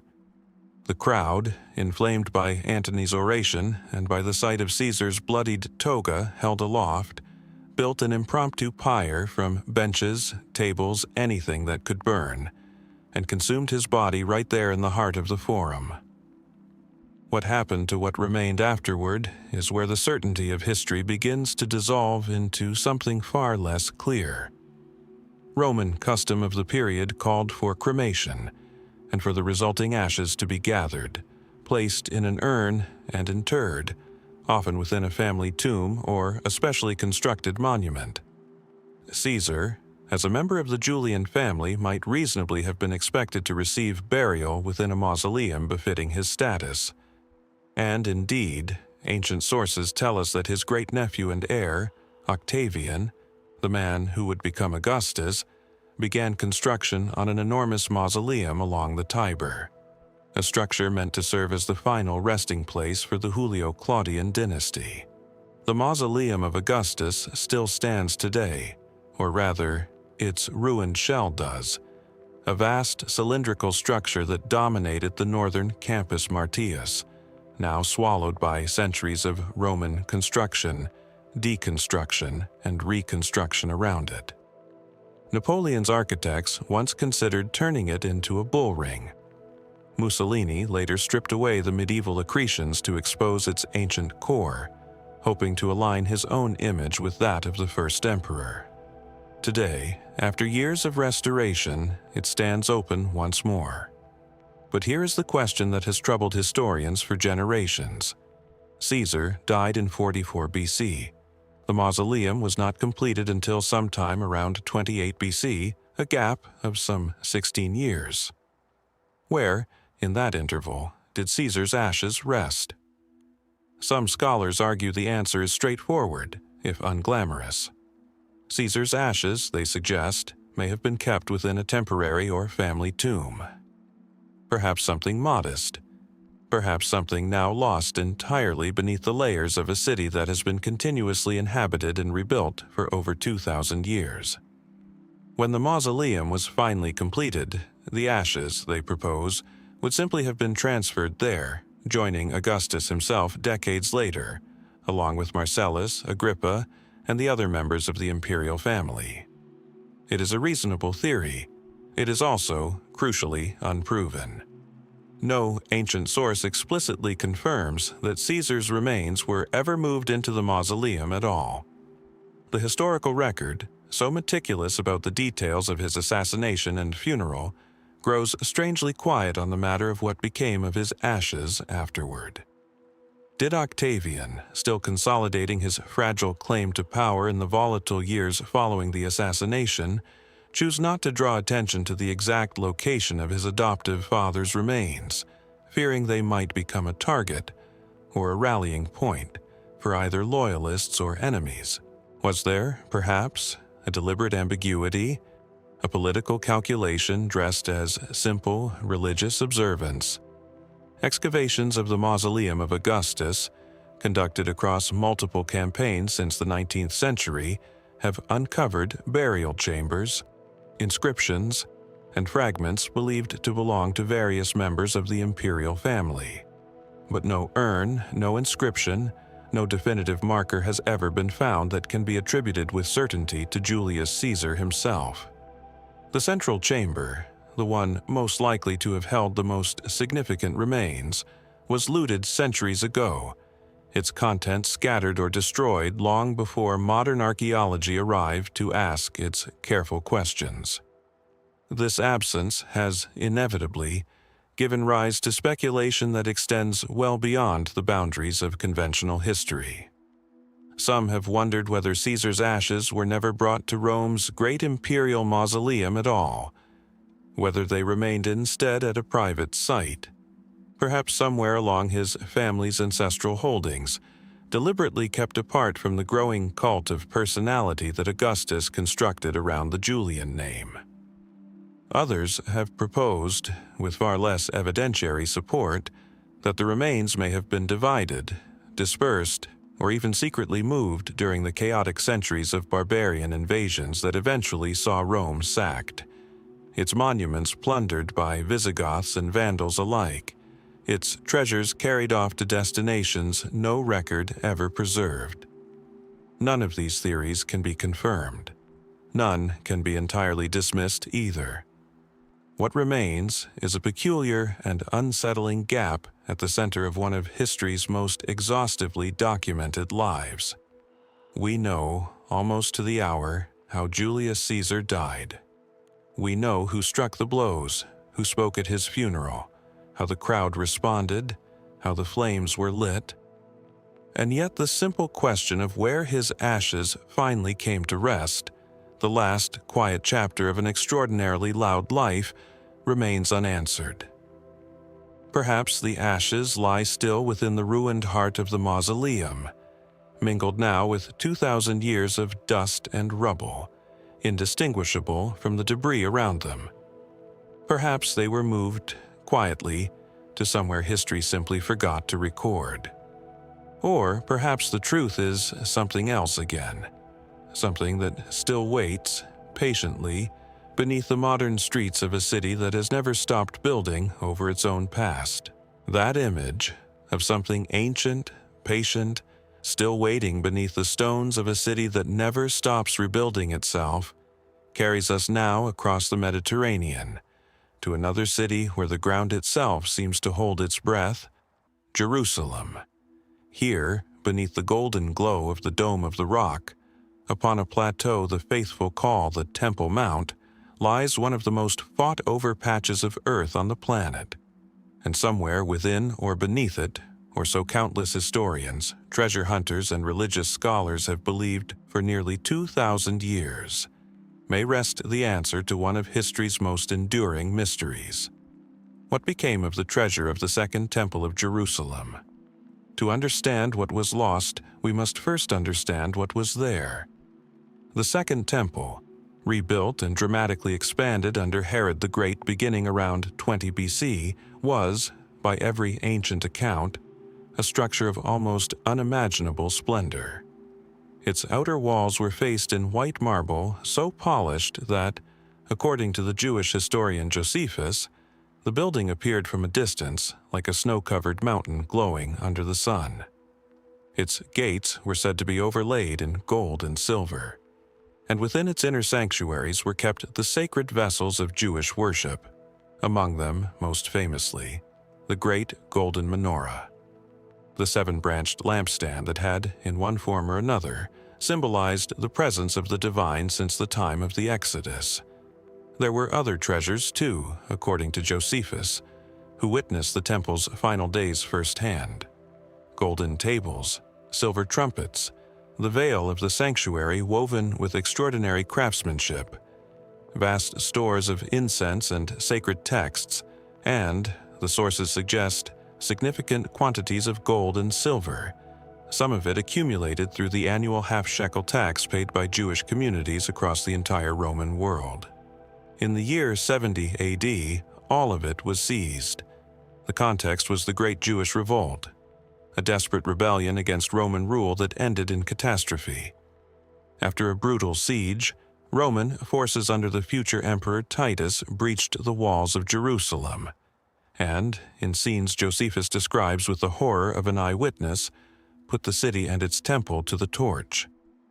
The destruction was, by most historical accounts, not something Titus had explicitly ordered. Josephus suggests the fire spread beyond control amid the chaos of battle, but the result was the same regardless of intention. The Second Temple, the spiritual center of Jewish life for nearly 6 centuries, was reduced to rubble. Only a portion of its retaining wall, what we know today as the Western Wall, survived largely intact. But before the flames fully consumed the sanctuary, Roman soldiers stripped it of its treasures. And this is where the historical record becomes, once again, frustratingly, tantalizingly incomplete. We know, with reasonable confidence, where at least some of the treasure went, at first. The Arch of Titus, still standing today near the Roman Forum, was erected around 81 AD to commemorate the emperor's triumph over Judea. Carved into its interior panel, in relief so detailed it has become one of the most studied images in ancient art, is a procession of Roman soldiers carrying the spoils of Jerusalem through the streets of Rome. Among the captured treasures depicted, the golden menorah, along with what appear to be silver trumpets and a golden table, likely the table of showbread. This is not speculation. This is stone, carved by Roman hands within a decade of the event itself. The treasures of the temple, we can say with confidence, were paraded through Rome as war trophies, likely displayed for a time in the Temple of Peace that Vespasian constructed to commemorate the victory. And then silence. The Temple of Peace itself was damaged by fire around 191 AD, and again, more severely, in later centuries. What became of any temple treasures still housed there at the time is unrecorded. Some historians believe portions of the spoils may have been melted down over time, their gold and silver repurposed for other imperial projects, their sacred identity erased in the process, indistinguishable from any other bullion in the Roman treasury. This is, in many ways, the most mundane explanation, and perhaps the most historically probable. Empires, after all, rarely preserve the sacred objects of the peoples they conquer out of reverence. More often, such things are simply absorbed, their meaning stripped away along with their form. But not every ancient source agrees on such a quiet ending. The 6th century Byzantine historian Procopius, writing centuries after the fact, claimed that the temple treasures were still intact in his own time, carried off from Rome by the Vandals when they sacked the city in 455 AD, taken to their capital at Carthage, and then, following the Byzantine general Belisarius's defeat of the Vandal kingdom in 533 AD, brought to Constantinople.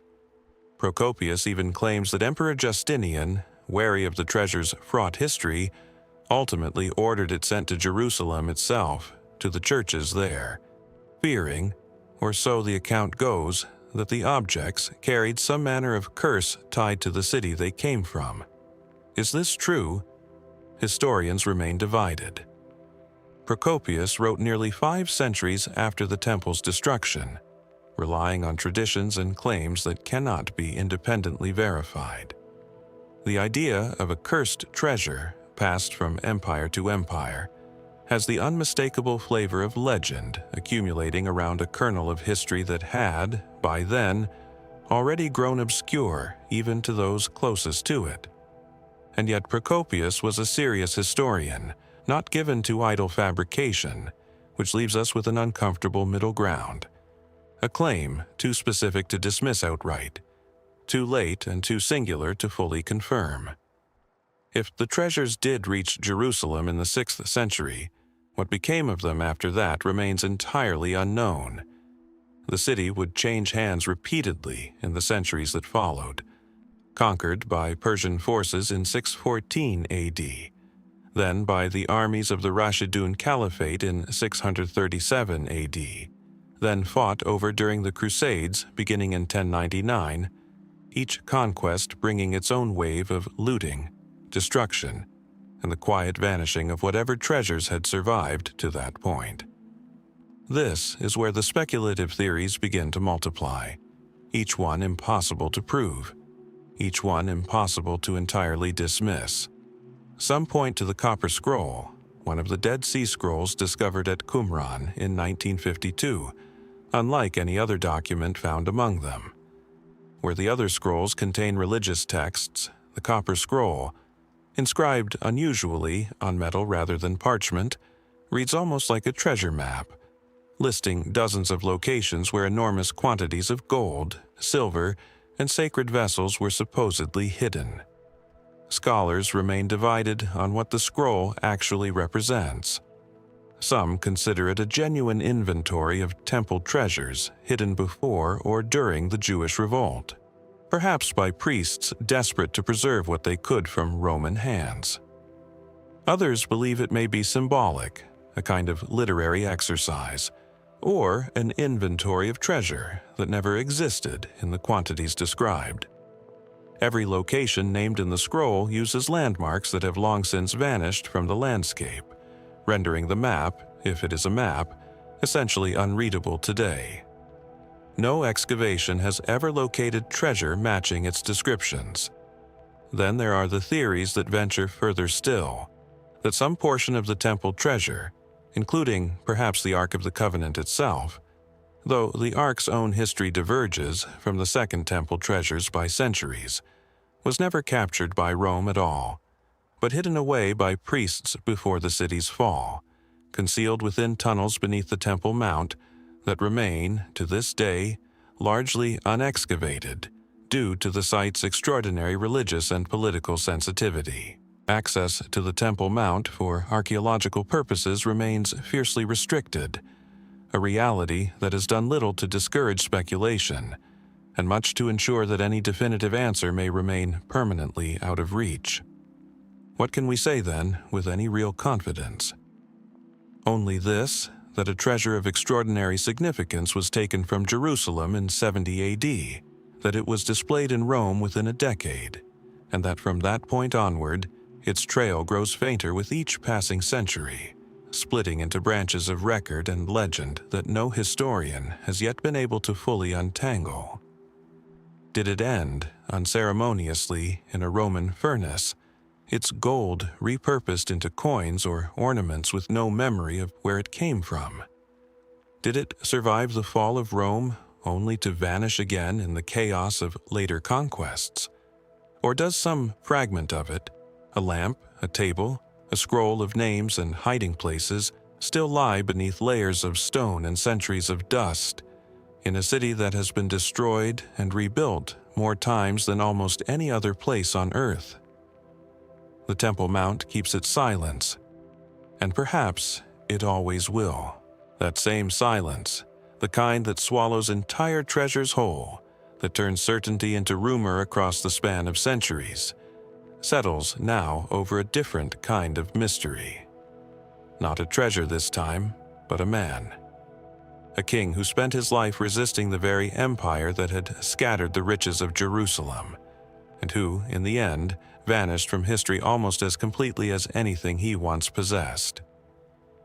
His name was Mithridates VI, ruler of Pontus, a kingdom that once stretched along the southern shore of the Black Sea in what is now northern Turkey. To the Romans, he was among the most dangerous enemies the Republic ever faced. A king so feared, so relentless in his opposition to Roman expansion, that he would fight 3 separate wars against Rome across nearly 3 decades, and would, according to ancient sources, engineer the deaths of as many as 80,000 Roman citizens in a single coordinated massacre across Asia Minor in 88 BC. He was by any measure an extraordinary figure, fluent, reportedly, in over 20 languages, a man said to have built up an immunity to poison through years of carefully calibrated self-dosing, a practice so famously associated with him that the term Mithridatism still describes the phenomenon today. He commanded vast armies, allied himself with pirates and rival kingdoms, and for a time controlled territory stretching from the Black Sea to the Aegean.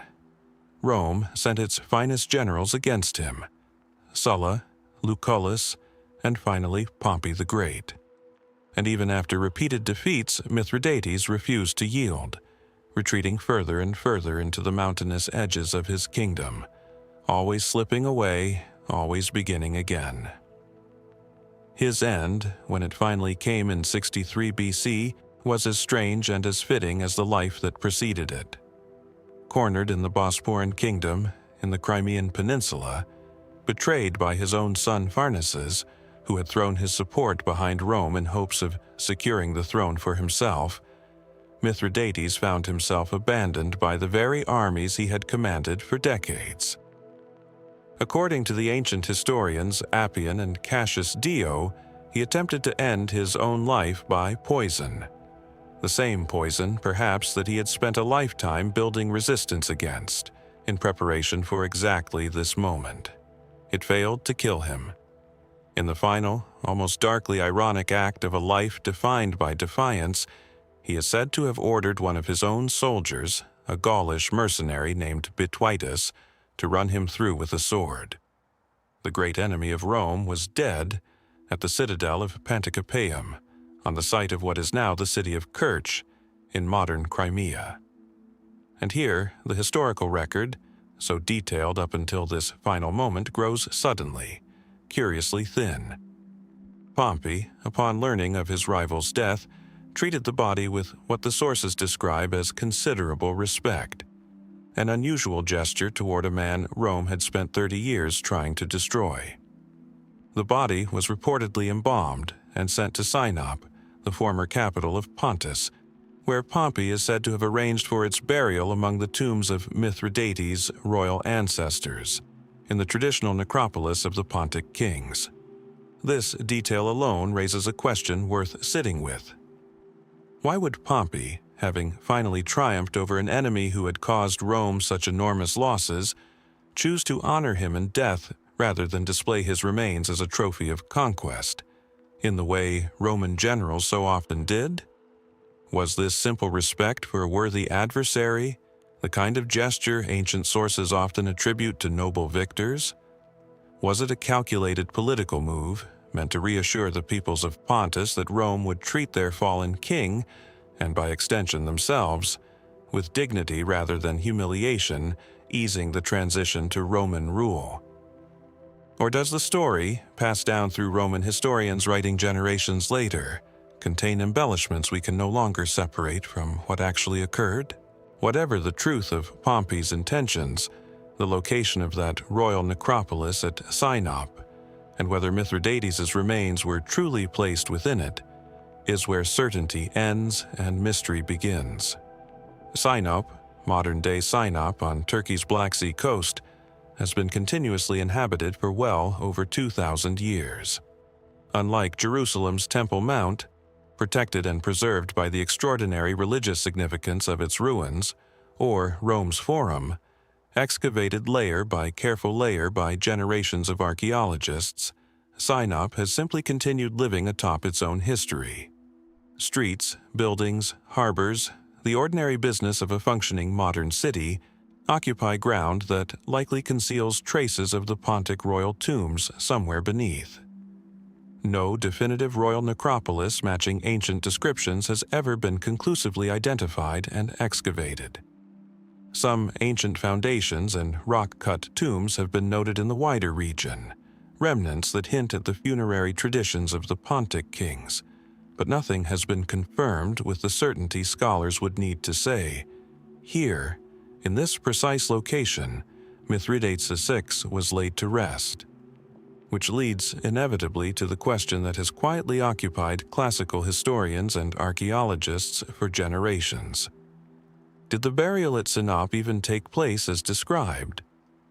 Ancient sources are not entirely unanimous on the matter.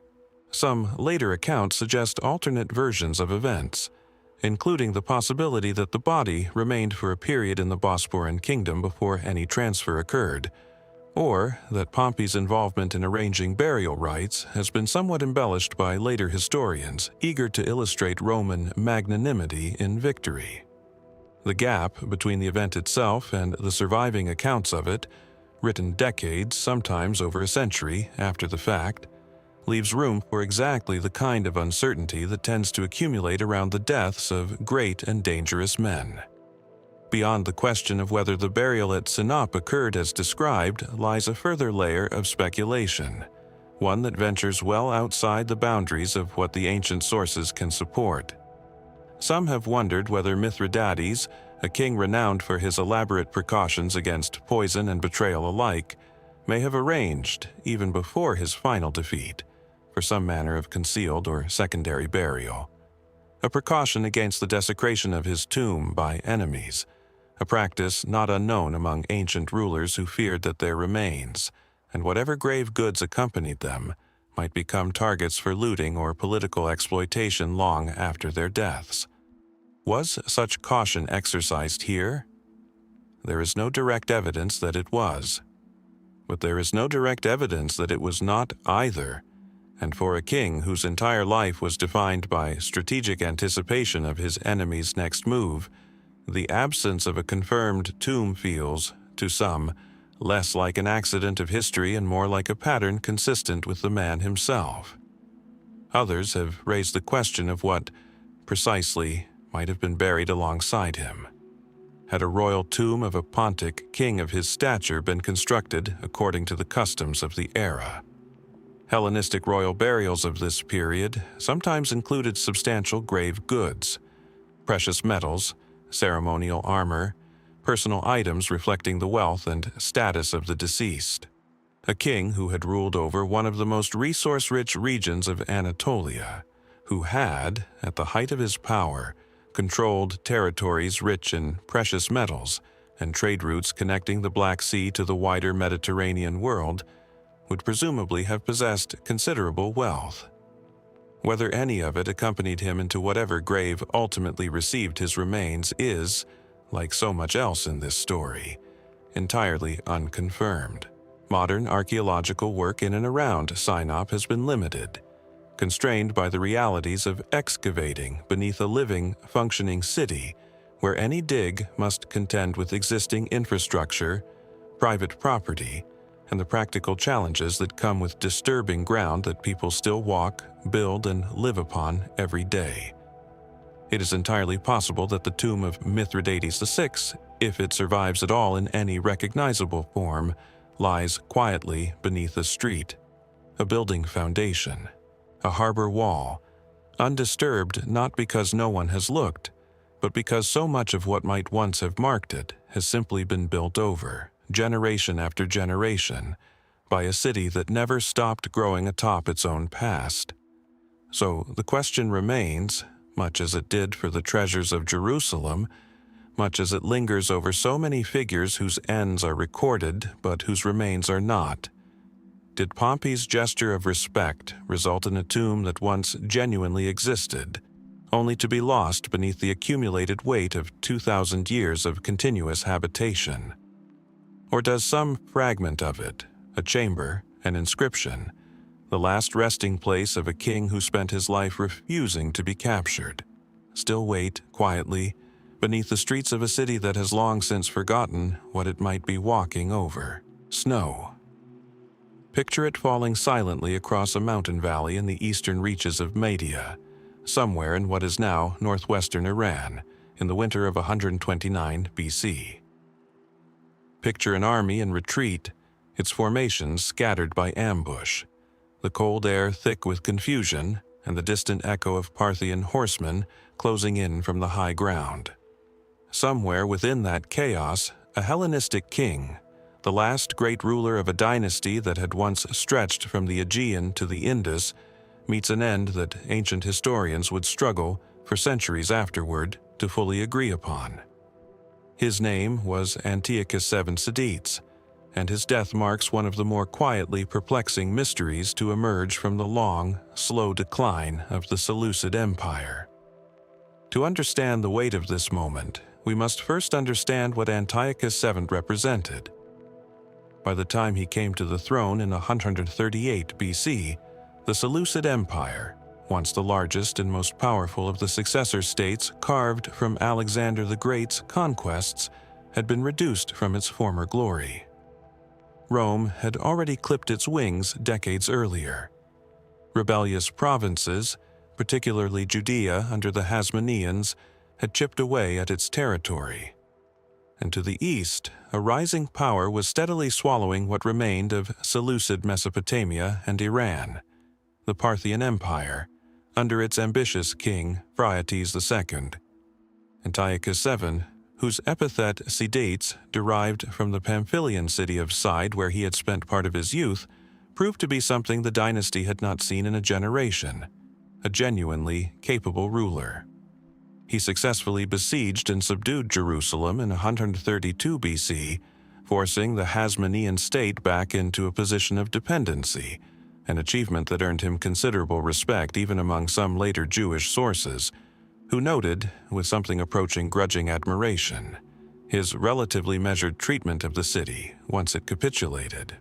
Having stabilized his western territories, Antiochus turned his full attention eastward, launching an ambitious campaign around 130 BC to reclaim the Iranian territories the Parthians had seized from his predecessors. The campaign began remarkably well. Ancient sources, including the historian Justin, writing centuries later but drawing on earlier accounts, describe a series of victories that pushed Parthian forces back and briefly restored Seleucid authority across Babylonia and into Media itself. For a moment, a narrow, fleeting moment, it seemed as though the Seleucid Empire might reclaim something of its former reach, that the long tide of decline might yet be reversed by a king who had already proven himself more capable than his recent predecessors combined. And then, in the winter of 129 BC, everything unraveled. The precise sequence of events is where our sources begin to diverge, sometimes subtly, sometimes significantly.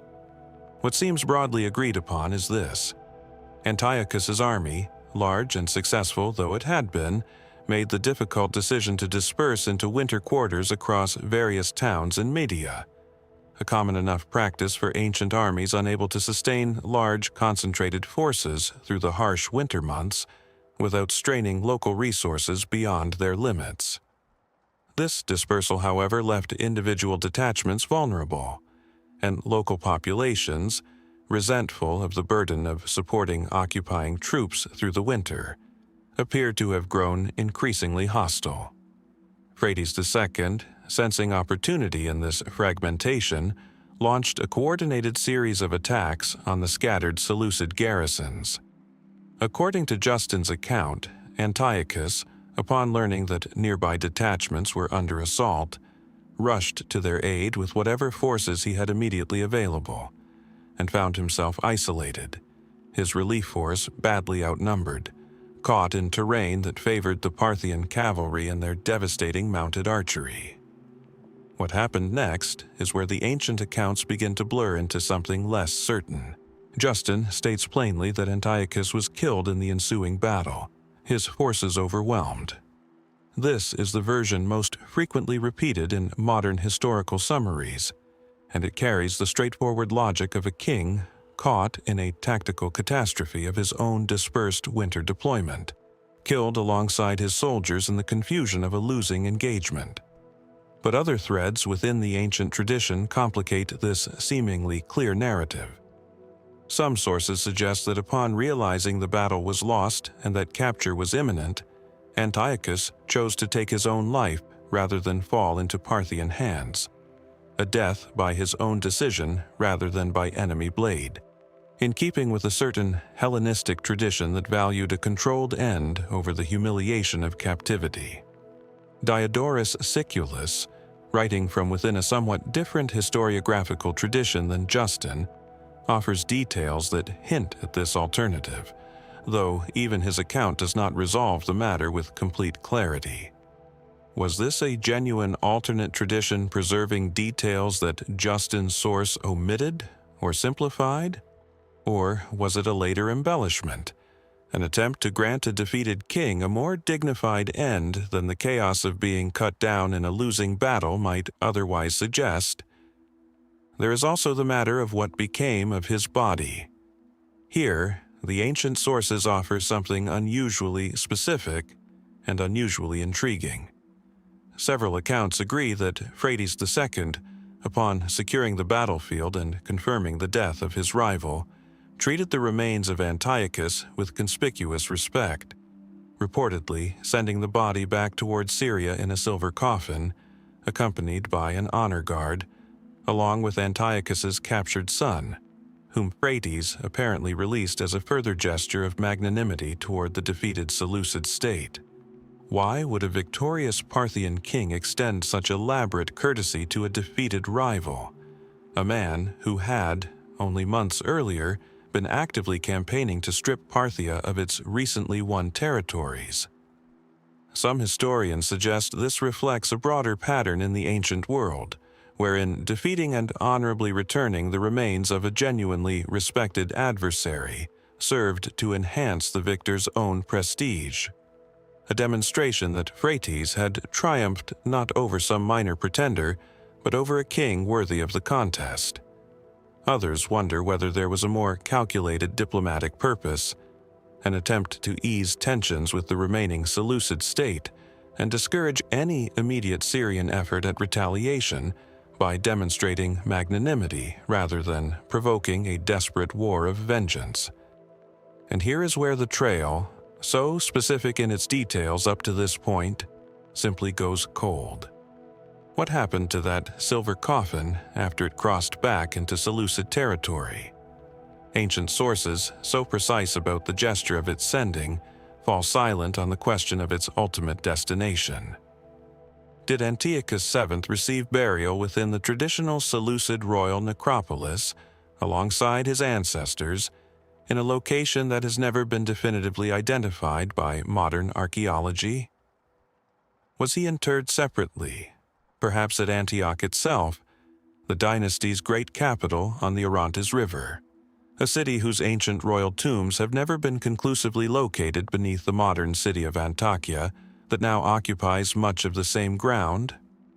Or did the chaos that followed his death, for the Seleucid Empire, already fractured, would spiral into renewed civil war and further territorial losses within mere years of his passing, mean that no lasting marked tomb was ever properly established at all? No inscription has ever been found confirming the final resting place of Antiochus Sidetes. No tomb has been excavated and identified with confidence as belonging to the last Seleucid king who seriously attempted to restore his dynasty's eastern territories. The silver coffin, described so specifically by ancient historians, has left no further trace in either the historical or the archaeological record. No mention of its arrival, no description of a funeral, no indication of where, precisely, it was laid to rest. Some scholars have speculated that the tomb, if it was ever properly constructed and marked, may lie somewhere within the vast, largely unexcavated ruins that still lie beneath and around Antakya, a city that has endured earthquakes, invasions, and continuous habitation for over 2,000 years since Antiochus's death. Others wonder whether the turbulence that immediately followed his passing, the succession crisis, the renewed wars, the steady unraveling of Seleucid authority in the decades that followed, meant that whatever burial took place was modest, temporary, or ultimately lost to the same chaos that had already claimed so much of what Antiochus had spent his reign trying to preserve. What remains, in the end, is a curious asymmetry. A death whose immediate circumstances are debated but broadly documented, followed by a gesture of respect so specific in its telling, a silver coffin, an honor guard, a released son, that it feels almost too vivid to have simply vanished from the record entirely. And yet it has. The king who came closer than any of his successors to restoring the Seleucid Empire's eastern glory rode out in the winter of 129 BC and never returned. And whatever became of the coffin sent to carry him home remains, like so much else from this fractured and fading dynasty, a question the ground has not yet answered. There is a name that has already crossed our path once before in this exploration, spoken in connection with a desperate migration out of the north, with the near collapse of the Roman Republic at the hands of the Cimbri and Teutones. It was Gaius Marius who broke that thread at Aquae Sextiae and Vercellae, who reformed the Roman legions into the professional fighting force that would carry the Republic, and later the Empire, for centuries afterward. He was, by the reckoning of his own contemporaries, one of the most consequential men Rome ever produced. And yet the final resting place of this seven-time consul, this savior of Rome turned architect of civil war, remains, even now, entirely unknown. To appreciate the strangeness of this absence, we should first appreciate the scale of the man himself. Gaius Marius rose from relatively modest origins, a family of equestrian rank from the town of Arpinum, outside the traditional aristocratic circles that dominated Roman politics, to become consul an unprecedented 7 times, a record that would stand for the remainder of Roman history. He rebuilt the Roman military from the ground up, opening the legions to landless citizens for the first time, creating a more professional, more loyal, and ultimately more politically dangerous army than Rome had ever fielded before. Without his victories over the Cimbri and Teutones, the Republic's fate in the late 2nd century BC might have been catastrophically different. But Marius's later years took a darker turn.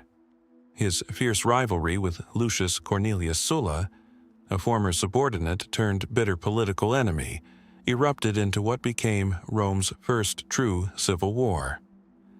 In 88 BC, Sulla marched on Rome itself, an almost unthinkable act for a Roman general, turning legions against the city they were sworn to protect, forcing Marius into a harrowing exile that ancient sources describe in vivid, almost novelistic detail. A fugitive statesman hiding in marshes, nearly captured, eventually escaping to North Africa, reportedly sitting amid the ruins of Carthage and reflecting, according to later tradition, on the parallel between that fallen city and his own uncertain fortunes. Marius's return to power in 87 BC, after Sulla had departed to campaign against Mithridates VI in the east, that same defiant king whose own vanished tomb we explored earlier, was swift, brutal, and by most ancient accounts, marked by a wave of political violence and proscriptions against his enemies in Rome. He secured his 7th consulship in 86 BC, an extraordinary and unprecedented achievement. But he did not live to enjoy it for long. Within weeks of taking office, Marius died, of illness according to Plutarch, who describes a man in his 70s, worn down by the exhaustion of exile, war, and the relentless political struggles that had defined his final years. He died, by all accounts, in Rome itself, in January of 86 BC. And this is precisely where the trail of his physical remains begins to grow indistinct. Roman custom for a man of Marius's extraordinary stature would ordinarily have included a public funeral of considerable ceremony, followed by burial or interment within a family tomb, likely along one of the roads leading out of the city, in keeping with Roman law that prohibited burial within the city walls themselves. Given his stature, we might reasonably expect some lasting monument, some structure that later generations could point to and say, "Here lies the man who reformed the legions, who broke the Cimbri, who held the consulship 7 times." No such monument survives, and more strikingly, none is clearly described in the sources that have come down to us. Part of the explanation may lie in the sheer violence of the years that followed his death. Sulla returned to Italy in 83 BC, defeated the forces loyal to the Marian faction in a brutal civil war, and entered Rome as dictator with a vengeance that ancient historians describe in stark terms. His proscriptions claimed the lives of thousands, and his hostility toward Marius's memory did not end simply because his old rival was already dead. Plutarch records a detail that, if accurate, may explain much of the mystery that follows. Sulla, in his fury against the Marian faction, reportedly ordered the exhumation and desecration of Marius's remains, having them removed from their tomb and cast into the river Anio. If this account is accurate, it would mean that Marius's original burial site, whatever and wherever it was deliberately and violently erased within just a few years of his death, his bones scattered into a river, his tomb likely destroyed or repurposed, any lasting marker removed by the very political enemy who had once been forced to flee from him. But here, too, the historical record introduces complications.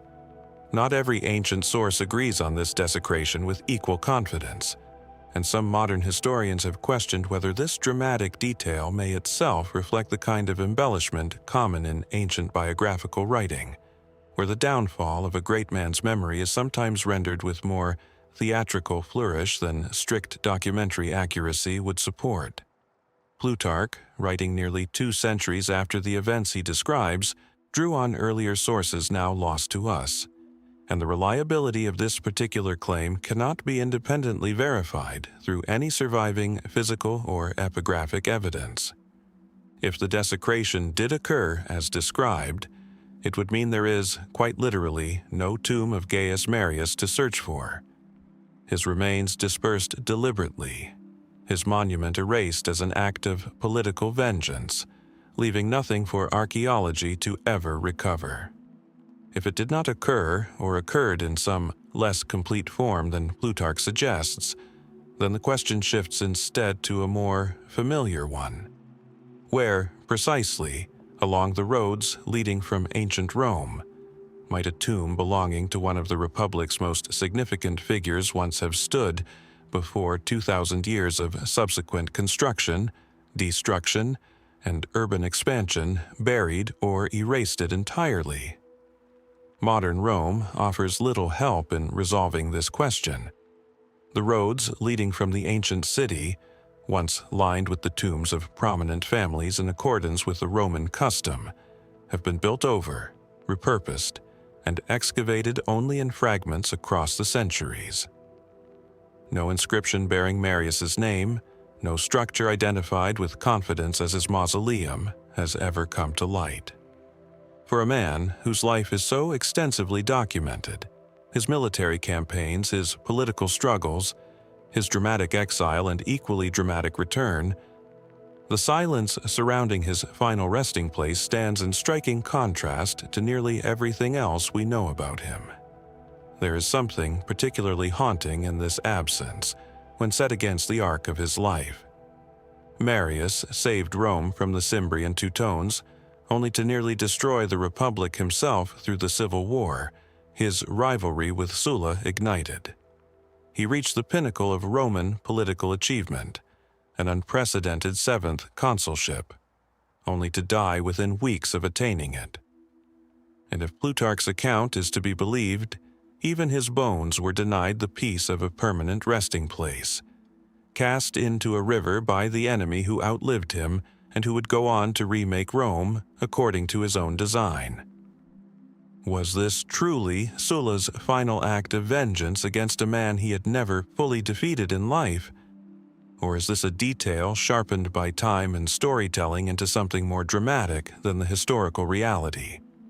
Either way, the physical trace of Gaius Marius, a man who altered the course of Roman history as profoundly as almost anyone of his era, has vanished as completely as if the earth itself had chosen to keep his secret, somewhere along a road that may no longer exist, beneath a city that has rebuilt itself countless times since his death, or scattered forever into the current of a river that still flows through the Italian countryside.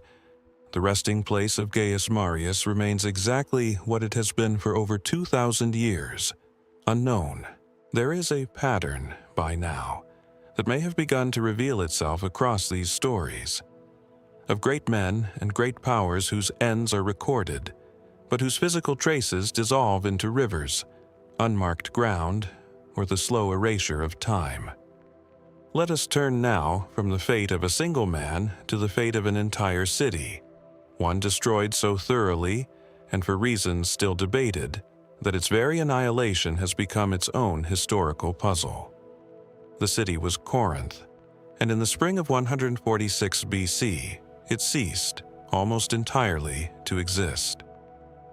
To stand today at the archaeological site of ancient Corinth, on the narrow isthmus connecting mainland Greece to the Peloponnese, is to stand at what was once one of the wealthiest and most strategically vital cities in the entire Mediterranean world.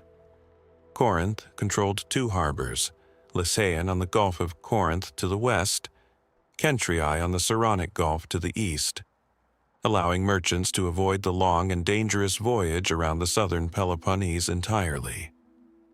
Goods, and the wealth that followed them, flowed through Corinth in staggering quantities.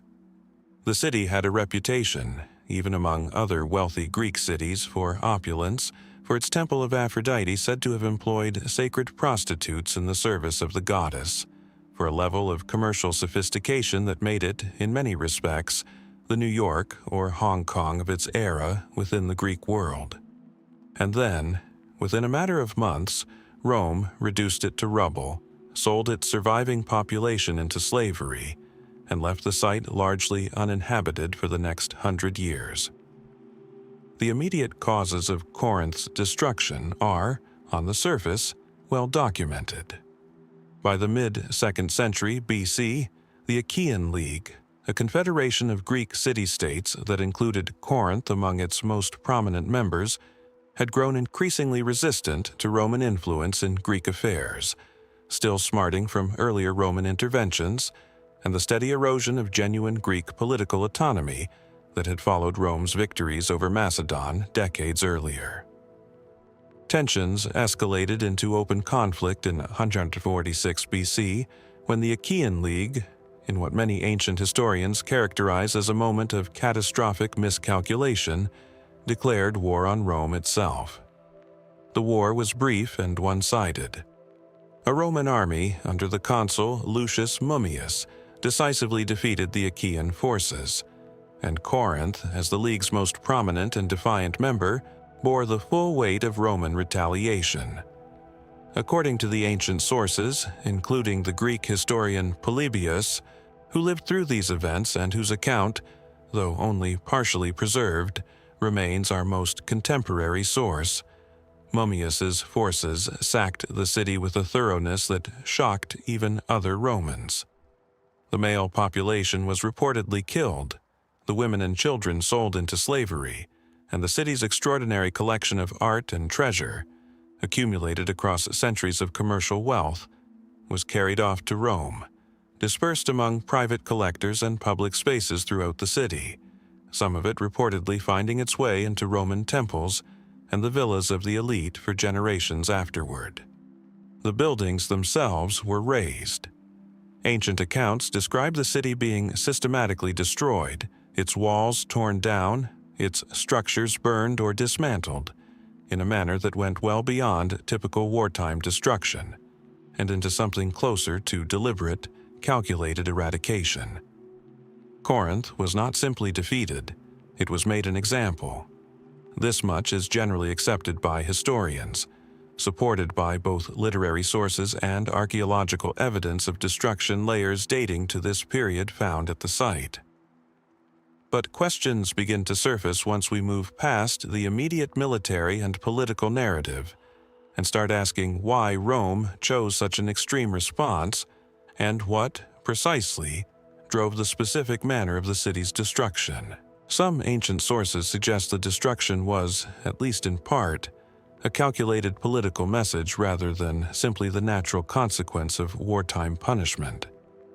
Corinth's fate, occurring in the very same year as the final destruction of Carthage following the Third Punic War, has struck many historians, ancient and modern alike, as more than mere coincidence.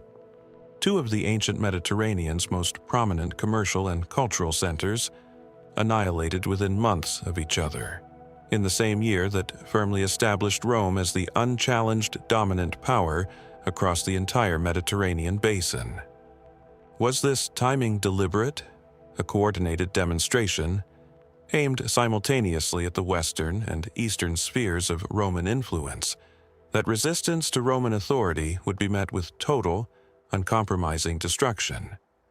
Or is this a pattern that later historians, writing with the benefit of hindsight, have imposed onto events that were, in reality, driven by more immediate and localized military and political calculations specific to each conflict? There is also the puzzling question of Mummius himself, and the degree of personal responsibility, or perhaps personal restraint, he exercised in the city's destruction. Ancient sources offer a somewhat contradictory portrait. Some accounts suggest Mummius acted under explicit instructions from the Roman Senate to make an example of Corinth, a punishment calibrated specifically to deter any future Greek resistance to Roman authority. Other accounts, however, present Mummius in a more ambiguous light, as a competent but culturally unsophisticated general, famously and perhaps apocryphally described by later Roman writers as warning the men transporting Corinth's looted artworks back to Rome that if they broke any of the pieces, they would have to replace them, seemingly unaware of the irreplaceable artistic value of what he was having crated up for shipment. Is this anecdote a genuine reflection of Mummius's character? evidence of a military man out of his depth amid the sophisticated cultural wealth he was tasked with plundering? Or is it a piece of later literary embellishment, a story Roman writers found useful for illustrating the perceived cultural gap between military conquerors and the refined Greek world they had just devastated?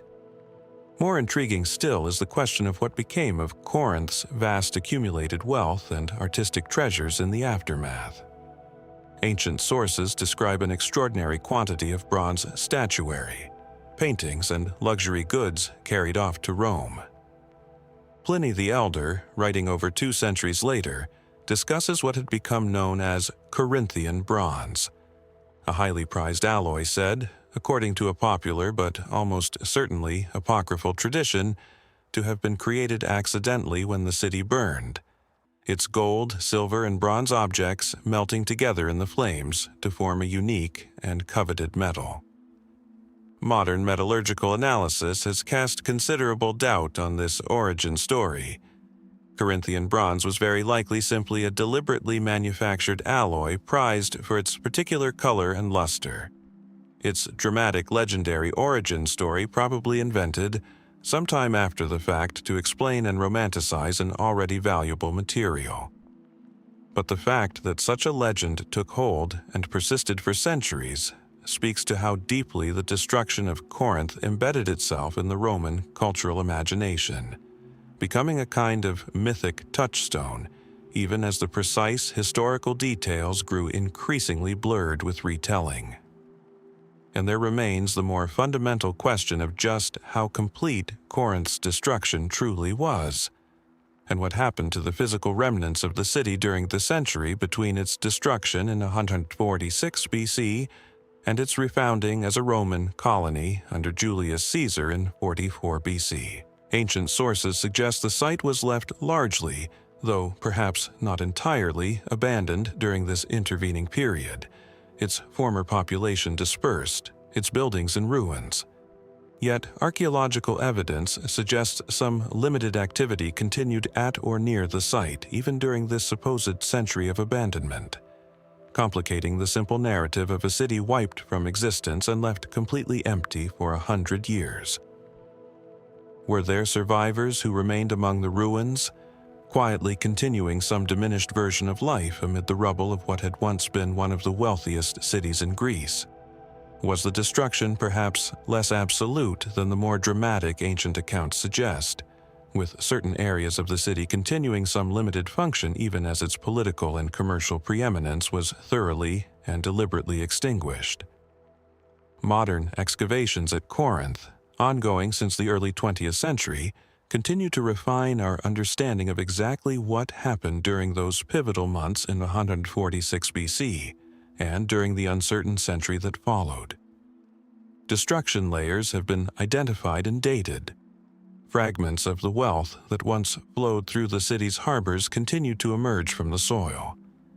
And yet the full picture, the precise sequence of decisions that led Rome to annihilate one of the ancient world's great commercial centers so completely, the exact degree of Mummius's personal role in shaping the manner of that destruction, and the true nature of whatever quiet, diminished existence the site may have retained during its century of supposed abandonment, remains stubbornly incomplete.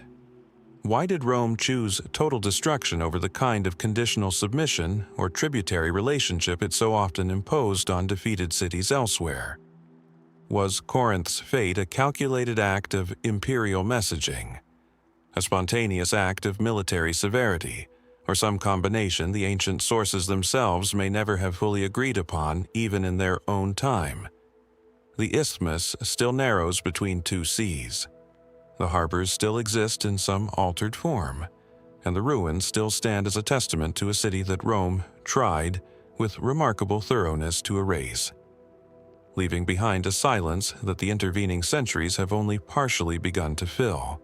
Let us leave behind the ruined harbors of Corinth now and travel southeast across the Mediterranean to the hill country of Judea, a kingdom smaller and less commercially glittering than Corinth had been, but no less consumed in its own era by ambition, conquest, and a death whose precise cause has never been fully settled.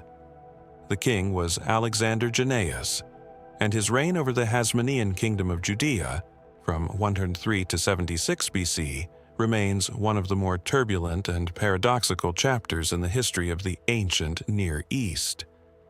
To understand the mystery of his death, we must first understand the man himself and the deeply contested legacy he left behind.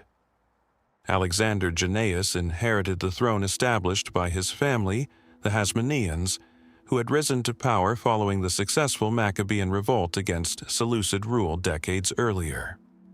Under Jannaeus, the kingdom of Judea expanded dramatically, through near-constant military campaigns that pushed its borders outward in almost every direction, into the coastal cities of the Mediterranean, into territories east of the Jordan, southward toward the Negev. By the standards of territorial expansion alone, Jannaeus was arguably the most successful of all the Hasmonean rulers. But his reign was also marked by extraordinary internal conflict, much of it rooted in his fraught relationship with the Pharisees, one of the major religious and political factions within Jewish society at the time. Ancient sources, particularly the historian Josephus, describe a period of civil unrest so severe that it erupted into open warfare between Jannaeus and segments of his own population.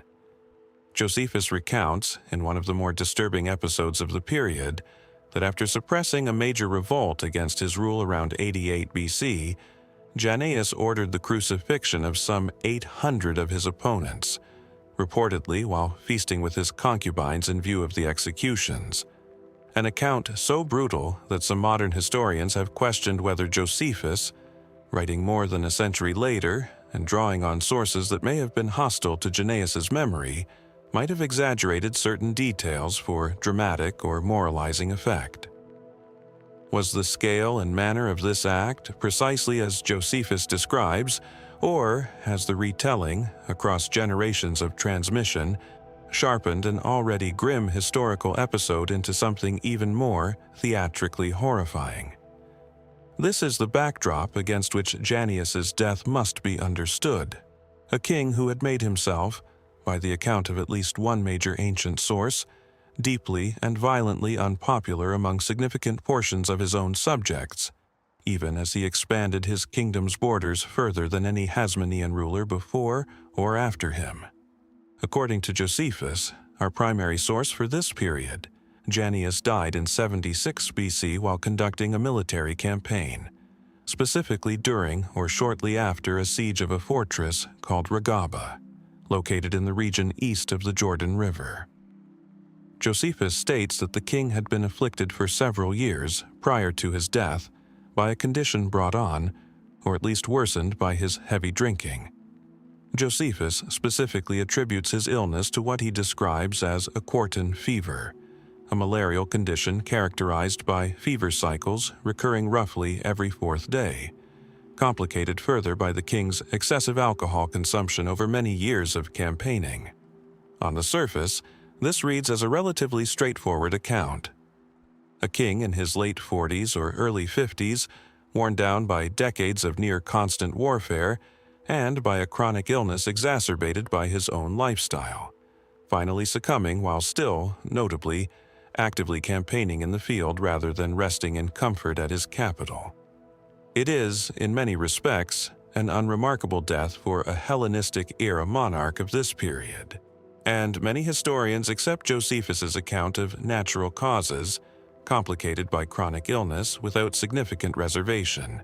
And yet several details within Josephus's own narrative introduce a persistent undercurrent of ambiguity that has led some scholars to wonder whether the full story has been fully or accurately preserved. The first concerns timing. Josephus tells us that Jannaeus had suffered from this quartan fever condition for a full 3 years before his death, campaigning throughout this period despite his declining health, an image of a king pushing his failing body through military exertion right up until the moment of collapse. This raises a question worth sitting with. Why would a monarch, particularly one who had faced such severe internal opposition and who understood, presumably better than most, the risks of appearing weak or vulnerable before a restive population, continue leading campaigns personally rather than delegating military command to his generals while he recovered, or at least managed, his declining health from the relative safety of Jerusalem. Some historians suggest this reflects the political realities of Hasmonean kingship, in which a ruler's personal presence on campaign may have remained essential to maintaining the loyalty of his forces and the perception of strength necessary to hold together a kingdom still simmering with internal dissent. Others wonder whether Jannaeus, aware that his internal enemies among the Pharisees and their sympathizers might exploit any appearance of weakness or absence from military affairs, felt he had no real choice but to continue campaigning regardless of the physical toll. The second point of curiosity concerns Josephus's account of Jannaeus's deathbed instructions to his wife, Salome Alexandra, who would succeed him as queen. According to Josephus, the dying king advised her to conceal his death from the troops until the siege of Regaba had been successfully concluded, fearing that news of his passing might collapse military discipline or invite attack while the army remained vulnerable in the field. He further reportedly advised her, in a striking political maneuver for a monarch who had spent much of his reign in open conflict with the Pharisees, to make peace with that same faction after his death, recognizing, perhaps, that continued conflict with such a significant portion of the population threatened the long-term stability of the dynasty he was leaving behind. This deathbed political calculation, so specific and so strategically coherent, has led some scholars to note the almost suspiciously tidy narrative structure of Josephus's account. A dying king who, even in his final moments, offers precisely the strategic wisdom needed to explain the peaceful transition and changed religious policy that followed under Salome Alexandra's subsequent reign. Is this an authentic historical memory, preserved through court records or oral tradition, and faithfully transmitted to Josephus through his sources? Or does it reflect a common pattern in ancient historical writing, wherein a ruler's final words are constructed, or at least significantly shaped, by later historians to provide a clean narrative explanation for political developments that actually emerged from more complex and less easily articulated causes? There is, additionally, the question of what became of Jannaeus's remains, and where, precisely, he was ultimately laid to rest. Josephus indicates burial took place, presumably within a Hasmonean royal tomb, but does not specify its exact location with the kind of detail that would allow modern archaeologists to identify it with confidence. Some scholars have proposed possible associations with royal tomb complexes near Jerusalem, dating to this general period, but no site has been conclusively and universally accepted by the archaeological community as the definitive resting place of Alexander Jannaeus specifically.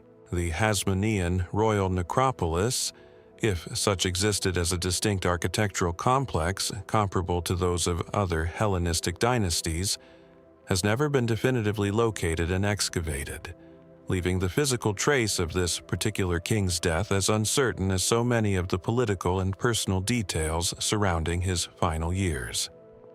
What, then, are we left with?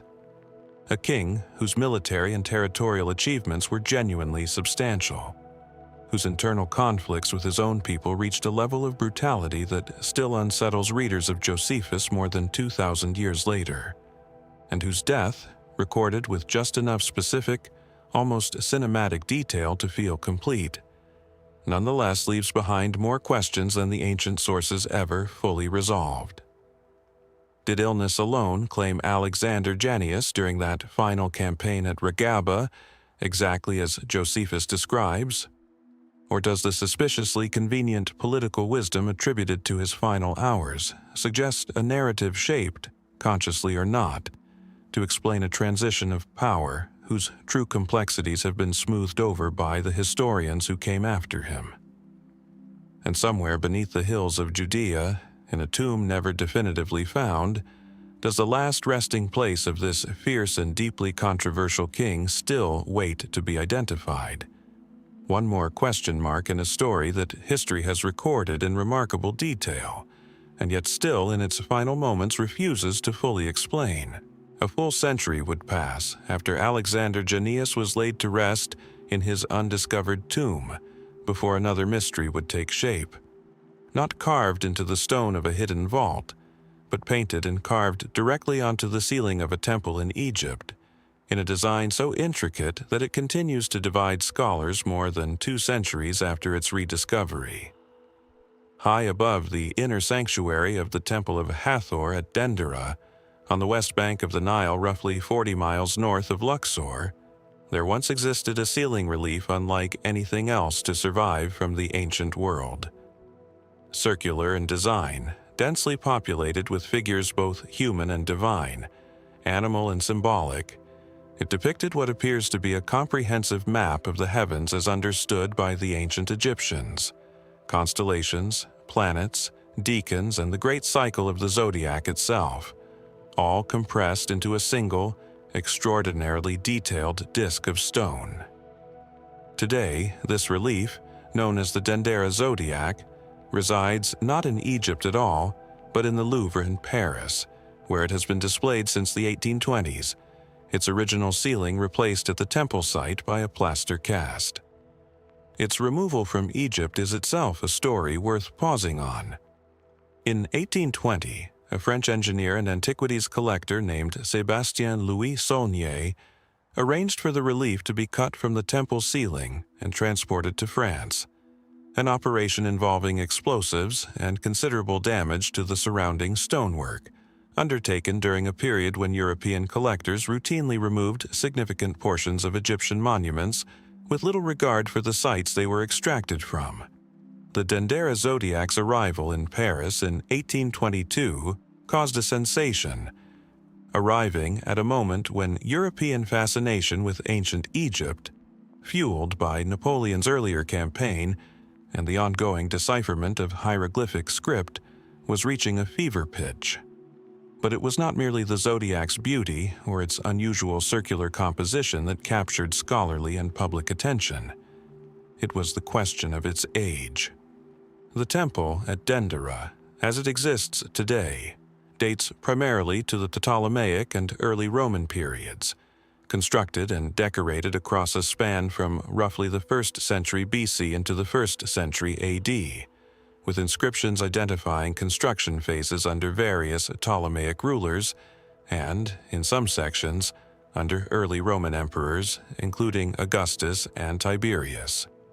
By this conventional dating, drawn from the temple's own inscriptions and its clear stylistic and architectural continuity with other securely dated structures from the same era, the Zodiac itself would date to sometime in the 1st century BC, likely during the reign of Cleopatra VII or shortly before.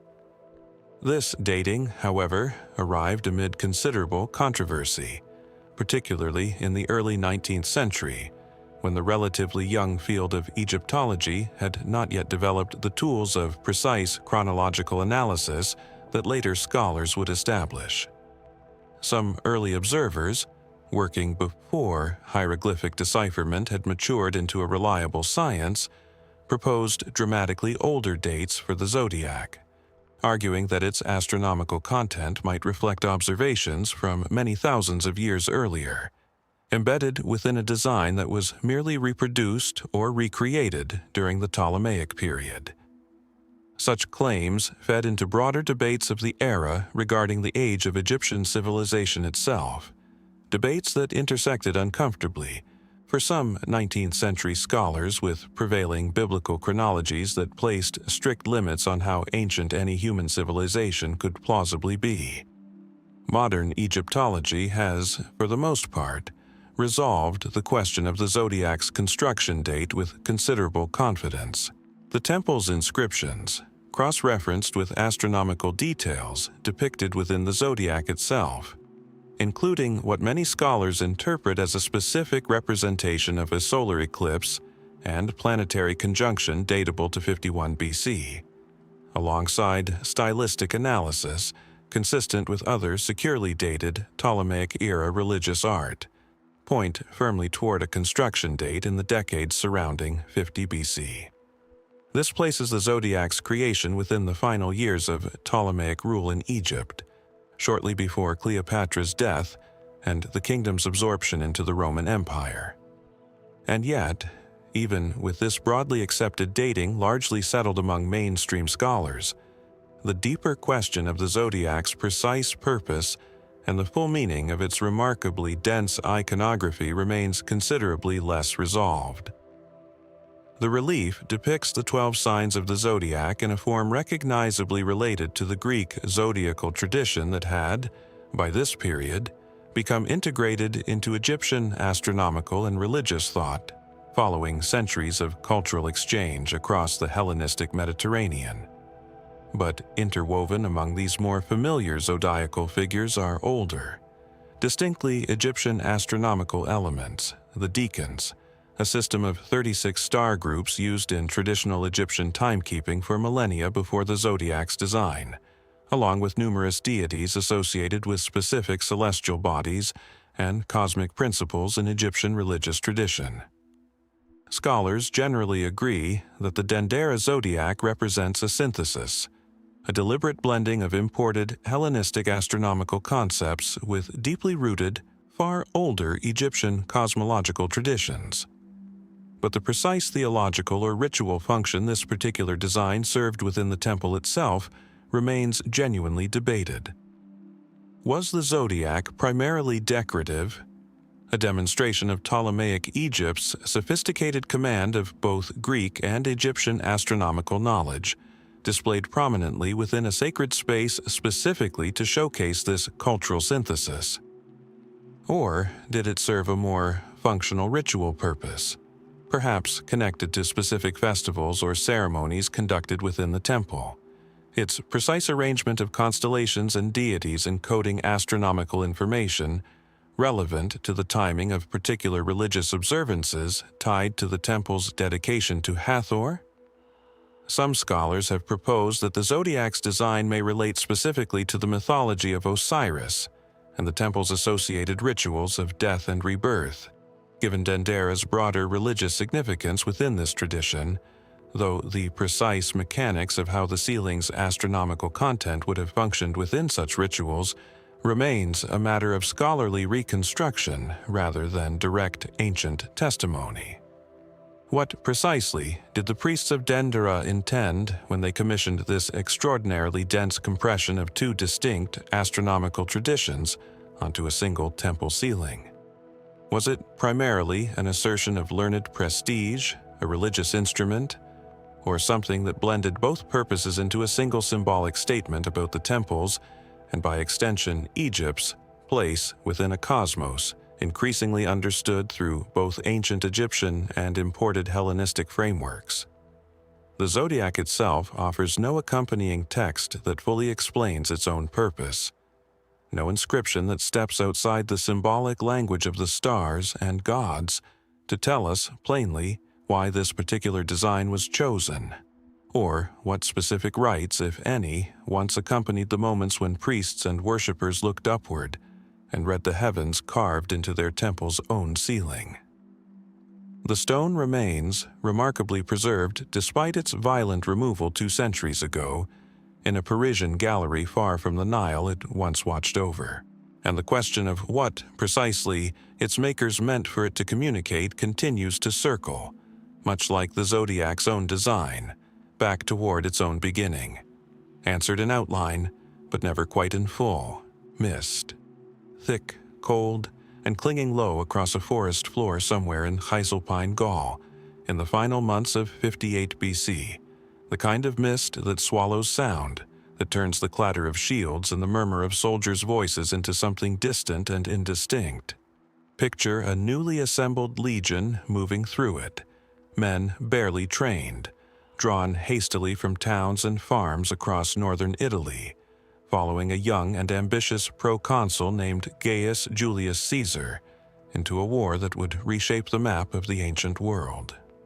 Among the legions Caesar raised that year for his Gallic campaign was one that would go on to a long and storied service history, fighting through nearly a decade of brutal warfare against the tribes of Gaul, crossing with Caesar into civil war against Pompey, and eventually, generations later, becoming one of the most quietly debated puzzles in Roman military history. But its earliest chapter, the one that concerns us here, is itself far less documented than its later, more famous fate would suggest. Ancient sources are frustratingly imprecise about exactly how and when several of Caesar's Gallic war legions were first constituted. Caesar's own commentaries, our primary contemporary source for this period, mention troop levies and legion numbers in passing, often without the kind of administrative detail a modern historian might wish for. No full muster rolls, no consistent record of precisely which towns supplied which cohorts, no surviving account of the specific circumstances under which this particular unit first took shape. What we can say with reasonable confidence is that Caesar, arriving in Gaul with a limited number of established legions, moved quickly to expand his forces once the scale of the conflict with the migrating Helvetii, and later with various Gallic and Germanic tribes, became apparent. New legions were raised, largely from Cisalpine Gaul itself, a region whose population, while nominally Roman or Latin in status, remained ethnically and culturally distinct from Italy proper, a detail that lends a certain irony to the idea of Gallic recruits marching to conquer other Gallic peoples further north and west. It is in the confusion of this rapid mobilization that the earliest history of the unit that would eventually become known as Legio IX grows genuinely uncertain. Some ancient testimony and later inscriptional evidence suggest this legion, or a unit that would eventually be consolidated into it, saw action in the earliest engagements of the Gallic Wars, possibly present at the defeat of the Helvetii in 58 BC, or in the subsequent campaigns against Ariovistus and the Germanic tribes pressing across the Rhine. But the specific record of its formation, movements, and even its numbering during these opening years remains pieced together largely through later evidence, inference, and comparison with better documented sister legions, rather than through any single, definitive contemporary account. This gap matters more than it might first appear. Roman legions of this period were not simply interchangeable units defined by a number. Each carried its own evolving identity, shaped by its particular battles, losses, and reconstitutions. Legions were sometimes disbanded, and their survivors folded into other units. Numbers were occasionally reassigned or duplicated across different armies operating simultaneously in different theaters, a practice that has left modern historians the difficult task of untangling which Ninth Legion appears in which source, and whether continuity of name always meant continuity of the actual soldiers and unit history it implied. Did the legion that fought at Bibracte and against Ariovistus's Germanic warband along the Rhine share direct, unbroken lineage with the unit later stationed in Hispania, and later still, seemingly, in Britain? Roman military record-keeping, meticulous in some respects, could be strikingly casual in others, particularly regarding the deeper administrative history of individual units during the chaotic decades of the late Republic, when civil war repeatedly reshuffled loyalties, survivors, and unit designations across Caesar's, Pompey's, and later the various factions' competing armies. Some historians have proposed that significant losses during the harder years of the Gallic campaign, particularly during the difficult winter of 54 BC when Roman forces suffered a serious defeat under the legate Sabinus, may have required substantial reconstitution of certain legions, blending survivors with fresh Gallic and Italian recruits in ways that blur any clean sense of an unbroken founding lineage. If true, the original 9th Legion that marched into the mists of Gaul in 58 BC may have been, by the time of its later postings, a unit whose living connection to that founding muster had already grown thin held together more by an inherited name and standard than by any surviving continuity of the men who first carried them. This uncertain, half-visible beginning stands in curious contrast to what would, generations later, become one of Roman history's more persistent mysteries: the eventual, and still debated, disappearance of the unit's later incarnation from the historical record entirely, its final fate never conclusively established by any surviving source. But that story belongs to another chapter, centuries removed from the cold mist and hurried musters of 58 BC. What we are left with here, at the very beginning, is something quieter but no less unsettling in its own way, a legion whose founding moment, whose earliest muster and first battles, cannot be reconstructed with the confidence we might expect for a unit that would go on to serve Rome for well over a century. Somewhere in the administrative silence of Caesar's rapid Gallic mobilization, in gaps his own commentaries never thought worth filling, the true first chapter of this legion's story was lost before anyone thought to preserve it, leaving historians even now to wonder exactly which men, drawn from which towns, first answered that levy in the mist, and how much of what came after truly began with them at all.